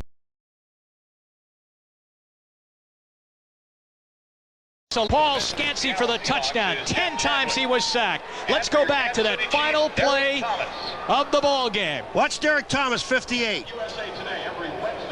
Right there, he's got Craig. Now, the question is, was it in the grasp? They said no. The play goes, and look at this pass. And Paul Scansey goes up, makes a play, touchdown, and that's a game. Well done, number 17, David Craig. Out of the hold of Derek Thomas for really the first time of the day, but he got away and rifled a touchdown pass. Norm Johnson's extra point was good. Seattle is a winner in Kansas City since the first time since September 14th, 1980, and they win by the exact same final score, 17-16. So, hey, young man, I tell you, you talk about staying in there and not getting discouraged. What a game he played today. I mean, he was thrown all over this field, mainly by Derek Thomas, but yet he stayed in there when it counted with 4 seconds left to go and scores and win the ball game. That's super. 17-16, your final score here from Arrowhead Stadium in Kansas City. Paul Scansey, the Washington Husky, comes up with the catch, and once Craig got away, he found 82 for the touchdown pass. 17-16, Seattle's a winner, and we'll be right back. And then Craig scrambles out because Derek Thomas had him in the grasp, which you'll see here. Derek Thomas coming from the right of the screen. He grabs him here. David Craig goes out. Now look at this, and he has enough presence of mind to find Paul Scansey downfield, throws the ball. That's beautiful. That's just beautiful. Now, I have to say that on the last play of the game like that, and from seeing the replay, I would have to say no, he was not in the grasp. And indeed, I think I saw in the back there referee Tom White nod that he was not in the grasp, but the play was okay. Just remember one thing now. It's grasp and control. Derek Thomas did not have control. It was an excellent call by the official, but the great play of David Craig. And again, you can't say enough about what David did today, because here's a guy that was sacked all over the field 7 times by one guy alone who almost got his 8th, and still had enough presence of mind to keep his composure to get the ball downfield. And you can see David Craig, and he knows, he said, hey, for 59 minutes and 54 seconds, or 56 seconds, right, I was getting battered all over the field, and all of a sudden, it's all worth it. All right, and so what does that win do? It will do an awful lot for Seattle. They go to 4-5, and it really could hurt Kansas City. And so we say goodbye from Arrowhead. There's your final score, 17-16. Kick off your night tonight on NBC. Help solve a mystery on a special edition of Unsolved Mysteries, followed by the compelling, dramatic, and provocative new series, Life Stories. Then the big one hits tonight. NBC presents a world premiere miniseries starring Joanna Kerns, Ed Begley Jr., Dan Lauria, Bonnie Bartlett, and Richard Macer in the big one, the Great Los Angeles Earthquake, beginning tonight, followed by an NBC News special, Waiting for the Quake, anchored by Maria Shriver. Stay tuned for the NFL Live postgame report with Bob Costas. This has been NBC Sports coverage of the National Football League. 17-16, Seattle wins. A promotional fee has been paid to NBC by United Airlines. Come fly the friendly skies.